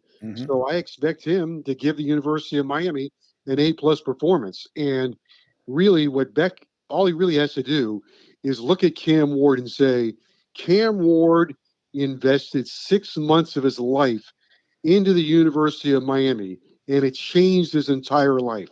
And that's all Beck has to do. Be as invested as Cam Ward was. Take Miami to where they're supposed to go. It will change Miami's program and change his life. And that's what, those would be my expectations. And, with every football player, parentheses, health. And I guess his arm is fairly back to 100% or close to it, right, Joe, as far as what I'm hearing, that I'm not expecting any issues, but there's always going to be, for me, that little Captain Kirk red alert in the back of my head.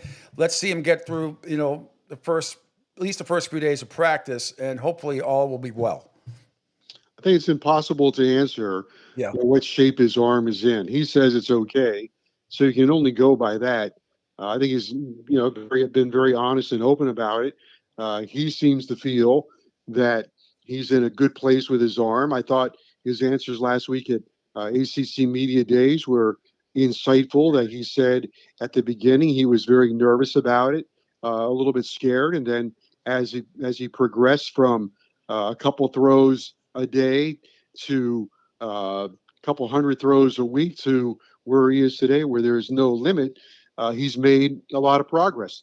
We'll find out when the season starts against Notre Dame. Clearly, Irish come in with a great defense and a tremendous secondary. So I am sure that they will place their defense in a position to challenge Beck and his arm strength. Now, that being said, he's got a big offensive line to work behind and 3 or 4 really good running backs who also help him along the way. Considering whom you lost either to the NFL or a couple on transfer portal, but yeah, I agree with you. It's a great point about the running game. Fletcher Jr., Jordan Lyle, that the sophomore Brown, I hear is pretty good. Then they got the freshman Pringle Jr.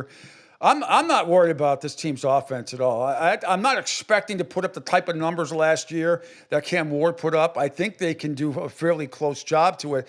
What I'm going to be really impressed with, and I have no reason to doubt it, is Corey Heatherton coming over from Minnesota, the Golden Gophers, a really good defense, and really tightening things up with this Canes defense that really, especially second half of the season, was a major problem where Cam had to throw up, get 45 points a game to win. Yeah, well, look, this defense a year ago gave up 30 points or more in 6 of 13 games. That's hard.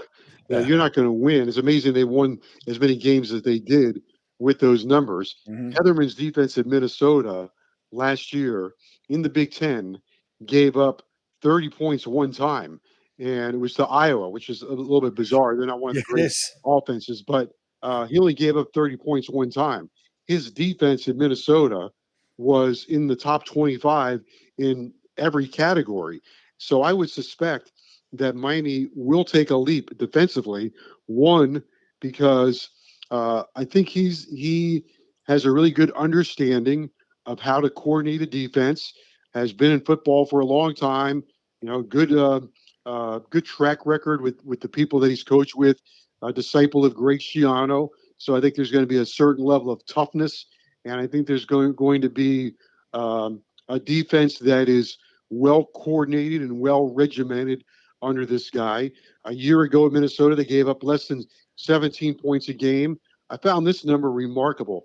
They gave up less than 300 yards per game, which is really hard to do in today's football. And he did that at Minnesota. Mm-hmm. He puts those numbers up at Miami. They're going to win 10 games or more. They should, and we'll get to the ACC in a second. Now, another thing people may not be focusing on, but I will be, and I'm glad my New England Patriots got Andy Borregales because I freaking love him. He misses one time in a million. But what about the pressure on Bert Auburn, who I believe is the number one kicker right now, the transfer out of Texas? I mean, I don't think people, they better not forget how big Borregales was. The guy never missed anything. And a lot of those games last year, as you said, came down to his foot or making a lot of kicks to keep the games within reach before Cam would strike. Pete, it's a very good point, and I'm still scarred from, I think it was, what season would it have been? Would have been Manny Diaz. So maybe 2019, yep, where Miami could not make a field goal. Yep. 2018, Miami couldn't punt. Yep. Started off against LSU, Mm-hmm. and Feagles just filed a mental Chapter 11. They couldn't punt. Yeah. The entire season, they couldn't find a punter. Then the next year, they couldn't kick a field goal. They were using walk-ons. Remember, they lost to Virginia. I was on a board. I think that was a Borregales kid. No, is that Borregales? I can't remember. Yeah. At any rate, I think it was the 2019 season where they couldn't make any field goals. Couldn't find a kicker. It was awful. But since that time, it's been the Borregales brothers, and it has been very steady. So, yes, you are right. It will be a concern, especially the first game against Notre Dame, because I suspect that game is going to come down to either a field goal or, making mistakes or missed opportunities, things like that. And Miami can't afford to give away any points in that game because, I think we might have a tendency somehow to think, oh, it's Notre Dame. Last time they came here in 2017, Miami ran them out of the stadium. But this is a great Notre Dame football team.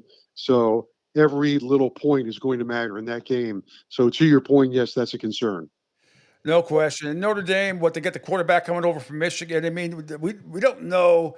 We know the defense is good. We know Freeman's a good coach. But you've been Notre Dame always has, in my opinion, sometimes overrated expectations. But we know from a defensive standpoint how good they're going to be. How good do you think they can be offensively? Yeah, I think they've got some. Well, first of all, they're going to have a new starting quarterback for the sixth straight year. Yes. Probably C.J. Carr, Lloyd Carr's grandson.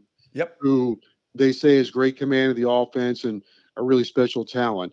They're going to have a really good offensive line. I believe they lost what they perceived to be their starting left tackle to a broken arm. Yep. And so I think they're going to have to make some adjustments on their offensive line. But they that's what Notre Dame football has always been built on, the trenches. So I expect they'll have a great offensive line.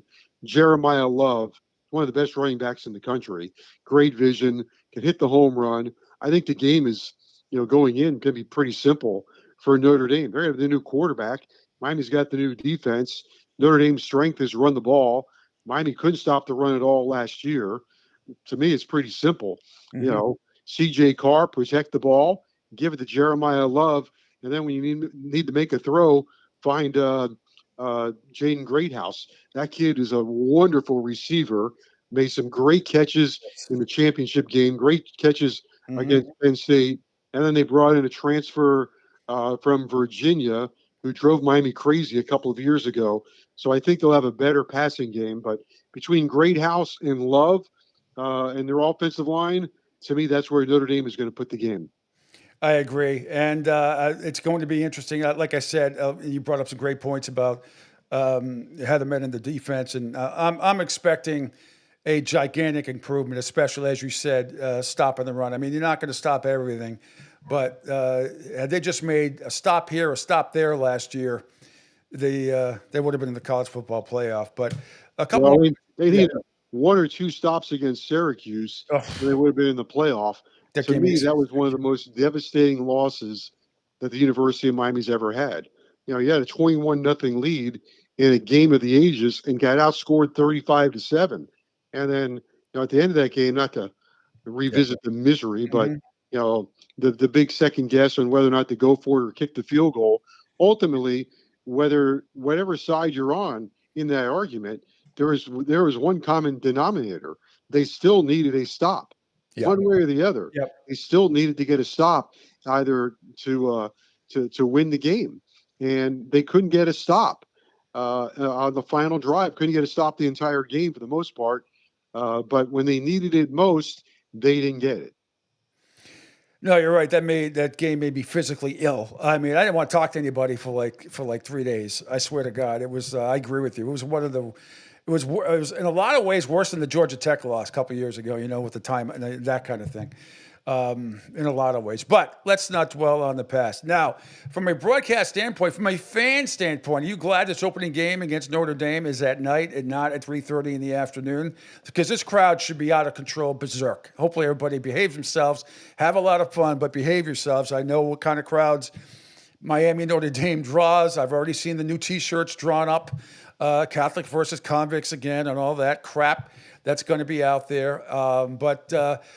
I mean, you got to be jacked and pumped for this one, right, Joe? Coming up, not to quote Pete Carroll all the time, but would you rather have this game at night? Would you rather have it at 3:30? Oh no, I love the night games. I'd rather have it at night, and I like the fact that they open the season with a Super Bowl game. I'm not a big fan of opening the season with a Division I AA team or whatever it is. I like jumping right into it with a big opponent in front of a great crowd, and let's find out where we are. There's a lot of anticipation. It gets you through the dog days of August, I think, a little bit quicker. So yeah, I love it. The only disadvantage, quite honestly, is that it is the first game of the year. So in college football, there are no warm-up games for players, coaches, and/or broadcasters. So you just jump right into it. And I kind of wish there was a preseason game somewhere along the way. But for the most part, I really enjoy the big game kicking off the season. And finally, Joe, were you in Charlotte last week? I was not. I was in the dentist's office having wisdom tooth removed. So I can't imagine what was a better place to be in Charlotte or getting a wisdom tooth yanked out of your skull. Well, I told you my dad was a dentist and oral surgeon, so I went through that. Oh, I was his worst patient, trust me, not by a long shot.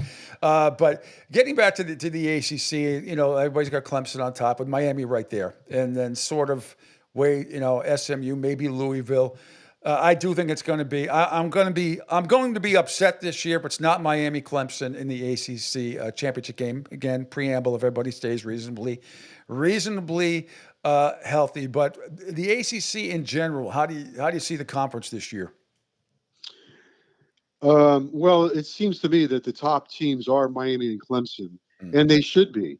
Those two teams have invested in their coaching. Look what Dabo Swinney did. He brought in Allen from Indiana or from Penn State to be his defensive coordinator. Mario brought in Heatherman and three other coaches on the defensive side. Both have spent a ton of money in recruiting. Miami in particular, not only high school recruiting, but the portal as well. Both are recruited at a high level. So I think you do start there. I never sleep on Louisville. I think Jeff Brom is a really good coach, really good caretaker of a program, understands how to score, understands offense. I think he's a hell of a coach. Agree. Florida State, I just don't know about Florida State. I can't believe they were as bad as they were a year ago. And I'm not sure you can go from being that bad to the top of the conference in 1 year. That's a big leap when you're bringing in all new players and all new coaches. I just don't know.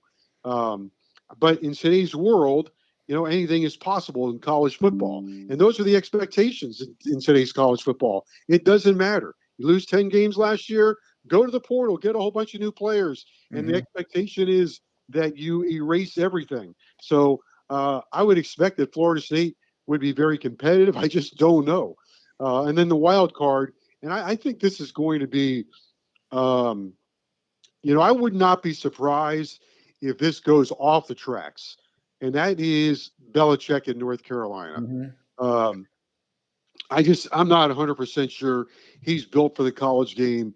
He's saying a lot of the right things, but I don't know if eventually the kids today are going to buy what he's selling. He's selling, this is going to be the NFL. Everything we do here is going to get you ready for the NFL. We're going to practice like the NFL. It's going to be an NFL system, blah, blah, blah, blah, blah. And you know what? Every single one of those kids already think that they're in the NFL. They're going to make it no matter what. Every kid. And that includes Miami, too. Every kid in college football. That's part of the problem. They think they're going to make the NFL. Give me my money. I'll play. I've got the NFL. I'm going to make it. And there are many people telling them, no, you're not. There are many people telling them a small percentage of it makes it. So I don't know if Belichick, if that message is going to get through and or his style of play. Forget what coach posted a big sign the other day about getting your education. But basically it comes down to, he had all the percentages up there. 1.6% of D1 players make it to the NFL. 1.6%. Yeah, right. And the fact that you're going to get over 3 years, get 3 years, as most careers are, even down from 4 originally, down to 3, that's only like 4 to 5% are going to make it through year 3. It's really, people don't understand those numbers in the NFL. The average playing career is under 4 years. Crazy. But, right. Yeah. Average career is like you said, 3.5 years. The one, I guess, good part for college football today is more players are staying in the game because now they can make money by playing, which has always been, which was one of the biggest problems that Miami had. One of the big role in the Miami demise was players leaving early, and it was a constant problem for the University of Miami. They could never get old. They always played, at least for the last 15 years or so, with freshmen and sophomores and juniors, but never had any seniors. They would all leave.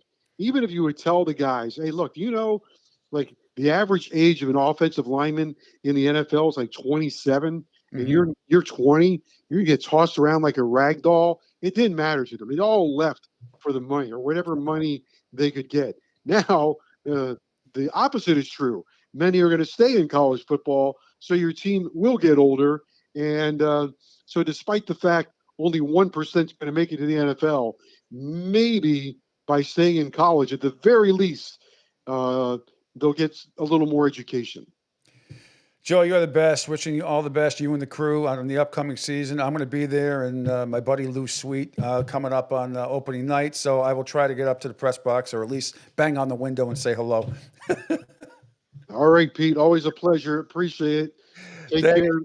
Take care of the Southwest Coast for us. I will. A lot of Canes fans down here, believe me, led by me. But no, there's a lot. As long as I can tolerate the Florida fans, the Florida State fans, and I hope Castellanos says that stupid crap that he said about Alabama, about Miami, and about everybody else. So watch us get his butt whipped.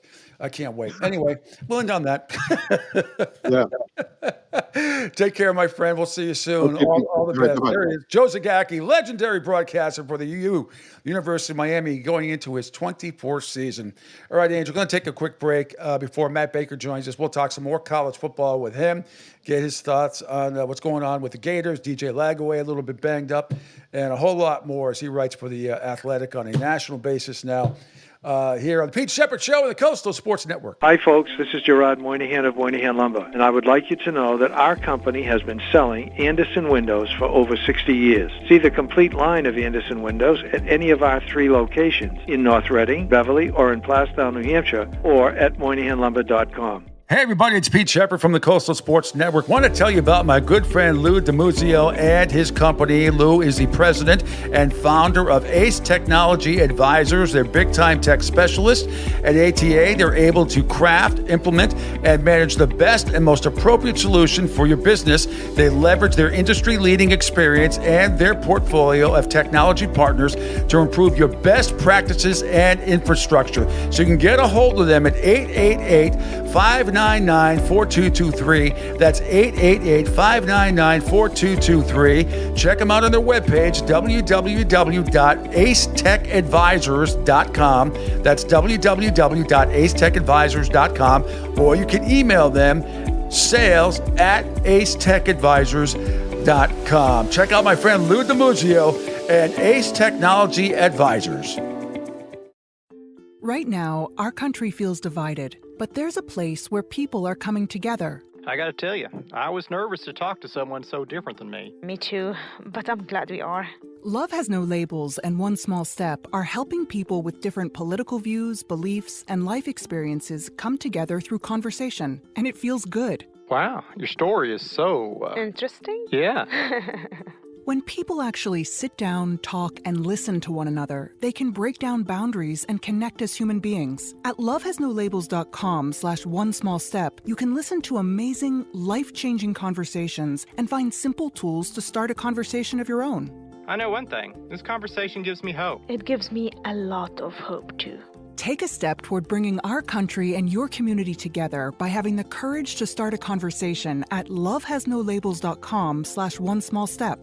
A message from StoryCorps, Love Has No Labels, and the Ad Council. People do some pretty cool things in their 40s and 50s. Why should saving for retirement be any different? I mean, they go back to college, learn new instruments, start skateboarding. Whoa! Okay, maybe that one's not for everybody, but saving for retirement is. With aceyourretirement.org, you can get on track with your retirement savings no matter your age. Just have a 3-minute chat with Avo, the friendly digital retirement coach from AARP. You'll get personalized recommendations based on your input that are easy to understand and work with your lifestyle. It's quick, easy, and free. Plus, it's sponsored by AARP, so you know they got your back. Woohoo! Gnarly move, Dad. Thanks, sweetie. So wherever you are in your retirement savings journey, head to aceyourretirement.org and start chatting with Avo today. That's aceyourretirement.org. A message from AARP and the Ad Council. Adopt US Kids presents What to Expect When You're Expecting. A teenager. Learning the lingo. Today I'm going to help parents translate teen slang. Now, when a teen says something is on fleek, it's exactly like saying, that's rad. It simply means that something is awesome or cool. Another one is totes. It's exactly like saying, totally, just shorter. As in, I totes love going to the mall with Becca. Another word you might hear is jelly. Jelly is a shorter, better way to say jealous. As in, Chloe, I am like so jelly of your unicorn phone case. You don't have to speak teen to be a perfect parent. Thousands of teens in foster care will think you're, rad just the same. To learn more, visit adoptuskids.org. A public service announcement brought to you by the U.S. Department of Health and Human Services, Adopt U.S. Kids, and the Ad Council. This is the story of a very special woman. In a matter of seconds, she turned herself into a great mathematician or an entrepreneur. Her knowledge was limitless and still is. She could also make monsters disappear, especially those that lurked in the shadows under the bed. Once, this woman put back together a teenage girl's broken heart, which had been shattered in 1,000 pieces, just by giving her a bear hug. She masqueraded as a regular person at work, but as a superhero at home. Everyone knows her as Gabriella. I still call her Mom. Your hero needs you now, and AARP is here to help. Find the care guides you need to help, complete with tips and resources at aarp.org/caregiving. A public service announcement brought to you by AARP and the Ad Council. The Pete Sheppard Show. It's fun for the whole family, if it's dysfunctional.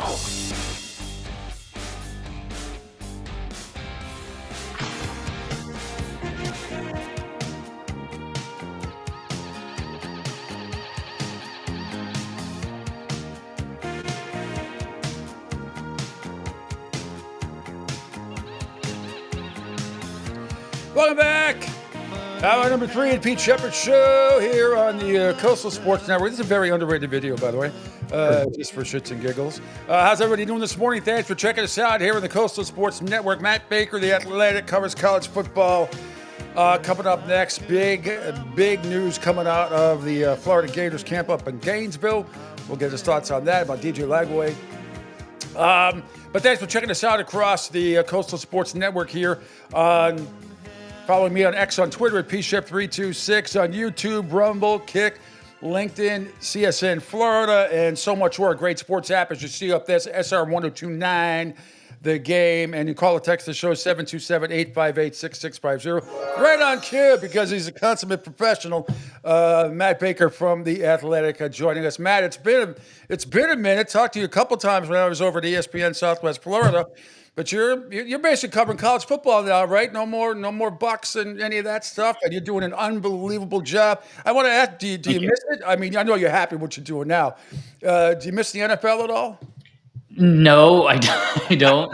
I'm thankful I got to do my time doing the Bucks and the Rays and Lightning. It was a great learning experience.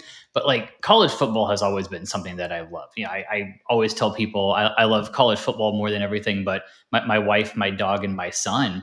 And I think that's true. And especially like right now, where if you're bored covering the sport right now, you are doing something wrong, because it is absolutely bonkers. Every single day, there is always something, and it's never boring. I'll say that. Now, you're still living in Florida, though, right? Even though you're on the national. Yep, I'm still in Tampa. Yep. So what the big story right now is what is going on with DJ Lagway. He's going to open camp. That he spent spring practice watching on the side. He's got a calf strain, wearing a walking boot. How concerned are his Gator Nation, Billy Napier and company, and a brutal schedule again? But what's going on up there? So I think there is some level of concern, and obviously there should be, right? Where you want your quarterback playing, Captain Obvious here. How concerning is it? It kind of depends. So on one level, this latest thing, this leg issue, okay, a walking boot at the start of fall camp, whoop-de-doo. It's not an enormous deal on its own. However, then you start looking at the bigger picture here, right? Where obviously he had the leg injury against Georgia.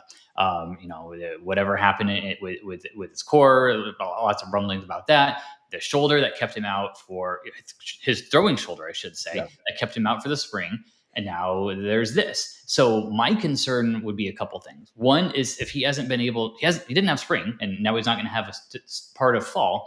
So how much behind is he in terms of just throwing to these new receivers, right? And building that chemistry that people talk a lot about. Mm-hmm. The other thing is, as talented as he is, and he is tremendously talented, this is only his second year. And he was banged up for part of it last year. Then he misses the spring, and now he's slow to start fall camp. That's a concern if we're talking about football as a developmental game and just his development as a passer. So I think with this specific injury, I don't think there should be a ton of concern. However, if we put that in the context of everything else, I think there's reasons to worry here a little bit. Do you think Gator Nation knows a lot about Harrison Bailey? He could be the starter, and he's played at Tennessee, not a lot. UNLV, not a lot. Louisville. I mean, I don't know a lot about the guy, but I know he's played at a lot of different places. I don't know if you've seen a lot of him, but what's his game if he's going to possibly be the starter? That's assuming that he is indeed the backup to DJ Lagway. And obviously Aiden Warner played last year. I think it was against Texas and when DJ got hurt against Georgia. So, look, if Harrison Bailey's on his fourth school, that tells you something, right? He was a touted recruit, but when you bounce around that much, there's probably a reason why. And Aiden Warner started as a walk-on. Like, there's not depth there.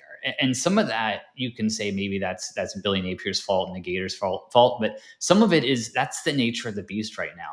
I go back to something Jimbo Fisher said at Florida State years ago before the portal was a thing. Like, quarterback depth is a hole you are constantly trying to fill.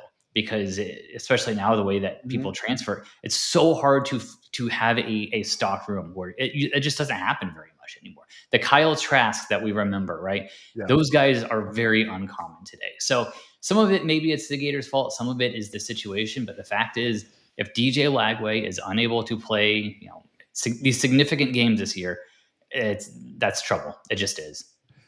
And you look at the Gator schedule, which last year I thought was almost unfair. I know all the SEC schedules are brutal. I get it. Last year's Florida Gator schedule was, I'd never seen anything like it. I'm 58 years old. I've never seen anything like it, a schedule like that in my life. And credit to them, they really came on at the end. That game against Mississippi. I mean, because it looked disastrous, so much so that you were there last year. I mean, I wasn't sure Napier was going to make it through the season or halfway through the season. But that just goes to show you what kind of coach he is and the type of talent they have. And Lagway started to play really well for some of the games anyway. But how much pressure is on Billy Napier this year? I know in Florida, you're always going to have all that pressure. But with the schedule again, okay, LIU will be a win. USF probably should be a win. And then all bets are off. At LSU, at Miami, home against Texas, at A&M, home against Mississippi State, home against Georgia. At Kentucky, at Mississippi, home against Tennessee, and home against Florida. I mean, brutal again, brutal. What are your expectations? It depends on DJ Lagway, right? Where if he is healthy, and again, I have more questions now than I did a few days ago about that, but if he's healthy, it would not shock me if Florida is a playoff team. That's the ceiling to me. Mm-hmm. If he's not, 6-6 is on the table, maybe 5-7. That's just the way it is. DJ is that important. He's that talented. He means that much to that program. And there's a tremendous amount of pressure on Billy Napier. There just is. And there should be, right? They fired the last guy who took him to 3 New Year's Six bowls in the first 3 years. And right now, Florida would kill for an Orange Bowl, right? And finishing 12th in the country. Like, they would love that. So it's time for Bill. It's time to see what this team can do, right? Because I go back to when Billy Napier got hired. A lot of the things that he did early on were with the long term, right? We're going to build through high schools. We're not going to use the portal as much. We're going to do things the developmental way. He talked a lot about like getting the parking better and all these little things to make the player experience better. Thinking if we, the Gators, have people who want to be here and they're happy, they will be better players. We will get better players, and eventually that will show up on the field. Okay, it's year 4. It's time to see it, right? And 8 wins with this schedule, and if DJ Lagway misses a couple games, okay, you can kind of understand that. But if it gets lower than that, or even if it does get really complicated if we start talking about DJ Lagway missing significant time with injury. Again, this is all hypothetical, but those are the concerns that I would have there as I look at that schedule. And it's put up or shut up time. It just is. That's the way it is. And he's done a really good job. The last couple of years recruiting, there's a ton of freshmen that probably going to be on this team this year. I'm very interested in this Dallas Wilson kid who's from Tampa. He's a dude. I think he's supposed to be one of their best wide receivers, right? Again, I've just seen a couple of videos here and there, but big expectations for him. But he's also got a good recruiting class coming in next year as well, right? Yeah, we'll see, right? Like, it's what is it, July 30th? I don't put a ton of stock in the recruiting rankings at this point. However, certainly with the way Billy started in recruiting, there were major questions, and he has answered them. He has recruited at a high enough level. I think a decent amount of his transfers have been hits. If you look at like DK, for instance, and Ricky Pearsall and Montrell Johnson at running back. Mm-hmm. So I think he's got an eye for talent. To me, and there's enough talent on this roster for them to be good, maybe better than good, no question. I still have the questions of if his X's are about the same as somebody else's O's, can he out-scheme a Steve Sarkisian or a Kirby Smart or something like that? We don't have a good enough sample size yet. Mario. Again, we'll see. Like, I don't want to diminish what he did at the end of last year, because just keeping that roster together, that locker room together, and winning down the stretch against LSU and Ole Miss the way they did, that was impressive, and it counts for something. But 8 wins is not the standard at the University of Florida. It is not. So at some point, we got to see more than that. Let's stick in the SEC. Matt Baker from The Athletic joining us, covers college football great on the national scene. Speaking of LSU, Brian Kelly, let me ask you, who's got more pressure on them this year, Brian Kelly or James Franklin?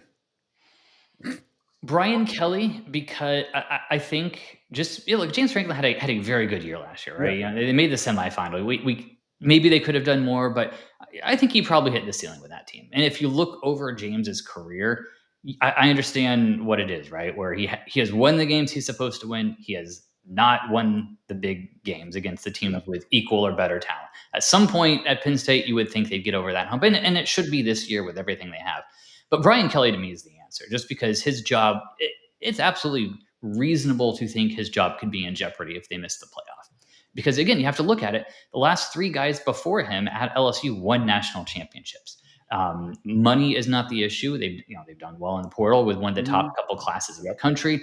Garrett Nussmeier, I think, is a fantastic quarterback.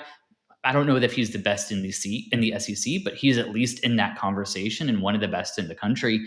So, like, for me, this is a year where at minimum they're in the playoff, and you would think with that roster, I think, maybe the quarterfinals or semifinals is kind of a realistic expectation there.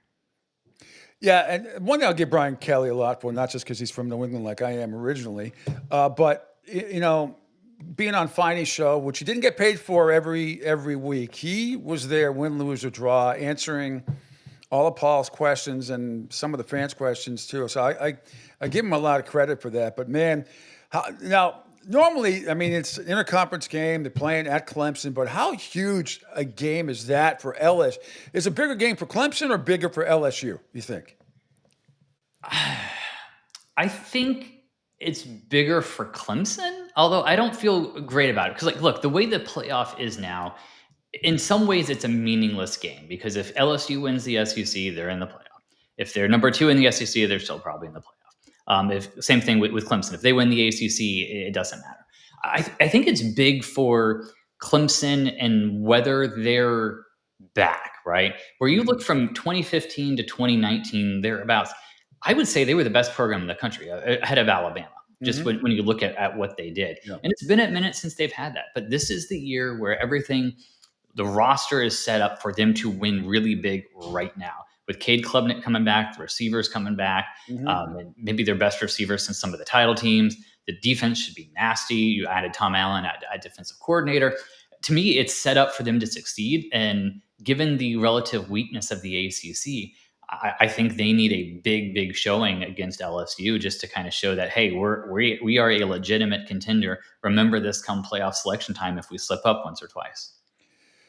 Again, Matt, just a couple more questions. And thanks for taking a few. I know you're extremely busy, and I'm just so excited that we're the 23rd of August, right? College football starts kind of officially with some Week 0 games. Yeah, exactly. The Ohio State Buckeyes, I'm still, I understand. I've gone through the rivalry. I know many friends of mine are from Michigan. Many are from Ohio State. And I understand it. But it's still, I mean, I've been part of great rivalry my whole life. Red Sox, Yankees, Bruins, Canadians, Celtics, Sixers, Lakers, other rivalries, Miami, Florida State in my lifetime. There's something sort of psycho-ish about Michigan and Ohio State. And you still hear people on both sides saying they would rather beat the other than win the national championship. I mean, I get it, but I don't get it. But that is still out there. Michigan people still think they won the national championship last year because they beat Ohio State in that crazy game. Yeah, that's one of the things that makes college football so special, right? Where yes, it's about who wins the trophy at the end, but the littler things, relatively speaking, along the way matter a lot. And I hope, I've got some concerns with the way the sport is going in terms of the playoff, in terms of NIL and the portal and all this stuff. I have concerns about stuff that's going on. So my hope is that no matter what happens down the line, Ohio State and Michigan, Florida State, those big time rivalries are protected and remain a really big part of the sport. Ohio State and Michigan's not in jeopardy. Maybe the jeopardy is how much does it matter, right, going forward? If the Big Ten gets its way and there's play-in games where 4 auto bids for the Big Ten. Or if the SEC and ACC expand to 9 conference games and Florida State are like, maybe we don't need to play each other every year, right? Those are the concerns that I have, because Florida US or Florida Long Island, that will be a college football game. But what makes the sport special is Florida State, Florida Miami, those big time games, and they need to continue to happen. Well, just in the state of Florida alone, and I'm glad. I mean, Miami plays they play Florida this year. They play Florida State. They play USF. They don't play UCF, but I mean, just the Florida teams alone could have their own it's too bad they can't all play each other every single year, because I think it's great for the state, and I still think this is the best state for football. Sorry, Texas, but anyway, maybe I'm a little prejudiced. But the more games, and if FAU can ever get it together, and even FIU, but USF building that whole new gigantic complex that should be done. FAU, I know, has got the naming right. I mean, if they could just be somewhat, I mean, there's so much talent in just the Sunshine State, and there's not to mention, again, the high schools as well down here. Just it's amazing. There's enough talent to go around, right, for everybody. We might have hit the point of diminishing returns on that, where it does get spread around a little bit. When I was at the Tampa Bay Times, I did a story a couple years ago about the past, present, and future of the big three. And one of my reasons on why I think Florida State, Miami, I don't think they'll ever be the big three again, is because the talent did get diluted, right? When you do add USF and UCF, where most of the time, if Florida wants a kid, their USF isn't going to get that guy. Yeah. But every now and then it does. And you take every now and then and add it up again and again and again. And then you factor in too, Georgia's gotten a lot better. There's so much more national recruiting, right? It's easier for Penn State to come down here and find a kid because everybody in the world knows about him. Yeah. It's easier to travel across the country. All the games are on TV. So it's harder to keep all that talent home. But it's certainly reasonable to think on the other side that the teams can all get at least relevant again, right? Where USF, at some point, they're going to win a conference championship. They should. There's zero reason why they can't. There's zero reason why FAU can't be a player in the American. There's zero reason why FIU has been as bad as they've been. Yeah. There's financial reasons, what have you, but they're not doomed to that forever. If they get their act together, they can be a power player at the lower end of the G6. So yeah, Florida is certainly one of the best states in the country in terms of talent. And there's reasons to be optimistic that the whole state can kind of get its act together bit by bit. Finally, I know finding the adoption papers for Arch Manning, I know we're in the works. I see the documents in front of me after the SEC meeting. Has there ever been more pressure on one kid who hasn't played a whole hell of a lot against big-time competition when he has played against minor competition in D1? He's been okay. But the first game against Ohio State, fair or unfair, never does one game a season make. We get that. But how much pressure do you think on the Longhorns to win this game, particularly if they can get it done in Columbus? Oh, certainly a good amount, right? And I would favor them slightly. I think Ohio State's just going to take a little step back. Just a little bit of regression to the mean, right? I think that's reasonable. They'll still be really good, still maybe a playoff team, probably a playoff team, but just maybe not quite as good. But Texas has been building for this. Yeah, there is a lot of pressure on Arch Manning because of the last name, because he was one of the highest recruits in the modern era, the Rivals era, because he's waited his turn, right? And he's done enough in flashes to make you think he can do it, where I think he has a very high floor. The question is, can he hit his ceiling, which is also really, really high. So yeah, I think it is the biggest game of week one, and everyone will be watching to see if he can produce in this big time environment, because he's never played meaningful snaps in an atmosphere quite like what he's going to have at the Horseshoe. Finally, your alma mater, Northwestern, always a pesky team. Bowl team occasionally, pesky team. I think you guys get a chance to start off maybe 4-0. Tulane, Western Illinois, Oregon will be tough, obviously, but it's at your place, home against UCLA, which I don't know what the hell that team is going to be. I just know they play in Los Angeles because their coach told me that last year. Louisiana, Monroe. It's 4-1, 5-1 to start. Possibility for you guys. Maybe it's possible. Northwestern just in such a weird transition, right? Where the new stadium is coming. It's $11 bazillion. It looks like it's going to be just fantastic. And I think it was important for Northwestern to make a claim that they care about football, because the more I talk to people, the more convinced I am. And this is a terrible way to leave a conversation, but in the next 4 to 8 years, there's going to be a big bang in college football in terms of realignment with the Super League, major power two, whatever it's going to be. Something crazy is going to happen here in the next couple of years. And Northwestern, I think, needed to do something to show that, hey, the Wildcats care about football. And we belong in this next major version. So that stadium's coming along. And last year was a disappointment for them after Braun had done a good job kind of in his early days. And it's time. I don't think I don't know that a bowl will happen, but I think that's a reasonable goal for Northwestern for this year, for sure. And lastly, I promised my last one, as far as Deion Sanders yesterday, shocking everybody by saying he went through bladder cancer treatment and at least knock on beat it. I mean, so many stories in every sport get leaked nowadays. It's almost impossible to hide that. I mean, that came out of literally out of left field. Unbelievable. What'd you think of that whole situation and how he handled it? Yeah, you're exactly right. Where everything Deion does is recorded, right? He's got his people, they've got all that stuff. And obviously, a lot of people knew. We knew that there were some health issues, but the details we did not know. And to some degree, I'm glad we didn't know. That's a personal matter. Where if it affects the team, there is something that probably can be public and should be. But all the details are between him and his family. And I do think there's a good message there in terms of getting everything checked out and going to the doctor and what have you. And I'm glad that he chose to use his platform in that way. And, most importantly, I'm glad he's okay, right? Just as one human being to another. You don't want to see that. And he's been tremendous for the sport. He's been tremendous for Colorado, and certainly hope he stays healthy and is able to coach well through this year and do his job. And then we'll see what that means on the field and where the chips fall from there. Matt Baker, the Indiana native, Northwestern grad, Florida resident, Tampa Bay Times alum, and now the great national college sports reporter at The Athletic. You're doing a fantastic job. Anything else you want to plug, or whose TV show you're going to be on this week? You're on a lot. I think this is the last hit for a bit. I'm still sorting through stuff from ACC football kickoff last week. So at some point I got to get my butt in the chair and just transcribe all these interviews and write some more. But thanks for having me on. One number. How many games does Bill Belichick and Carolina win this year?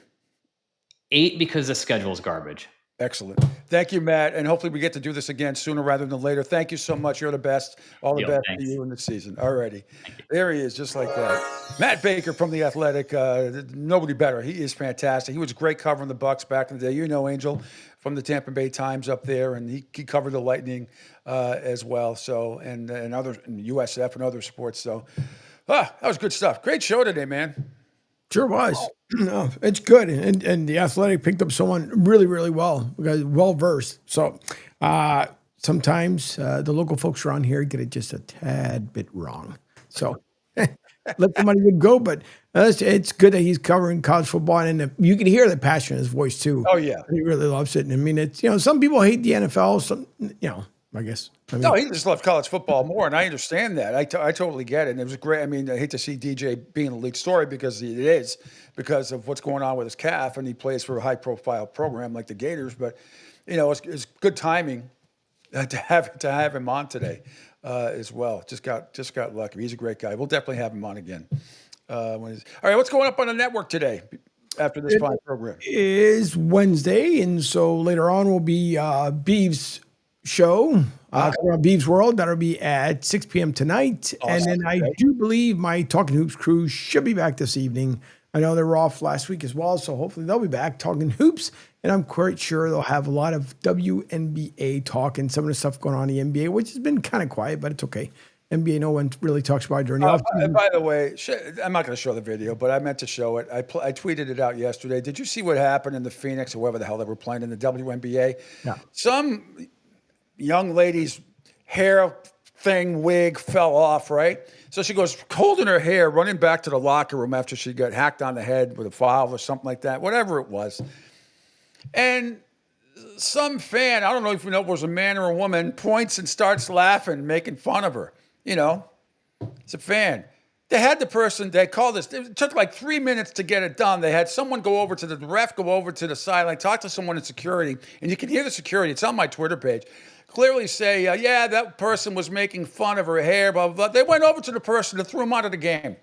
Not because of any racial epitaph or anything like that, because they made fun of the girl, got her hair taken out. I mean, come on, man. What are we doing? Yeah. What are we doing? You want to be treated equal in sports and all that crap? I mean, come on. My wig fell out, so you can't point and make fun of me. Are you serious? Paul Pierce pooped his pants. They took him out. That game against the Lakers that year when he went out in the wheelchair, it's because he crapped his pants. You know? Football players crap their pants and puke all over themselves all the time in the huddle.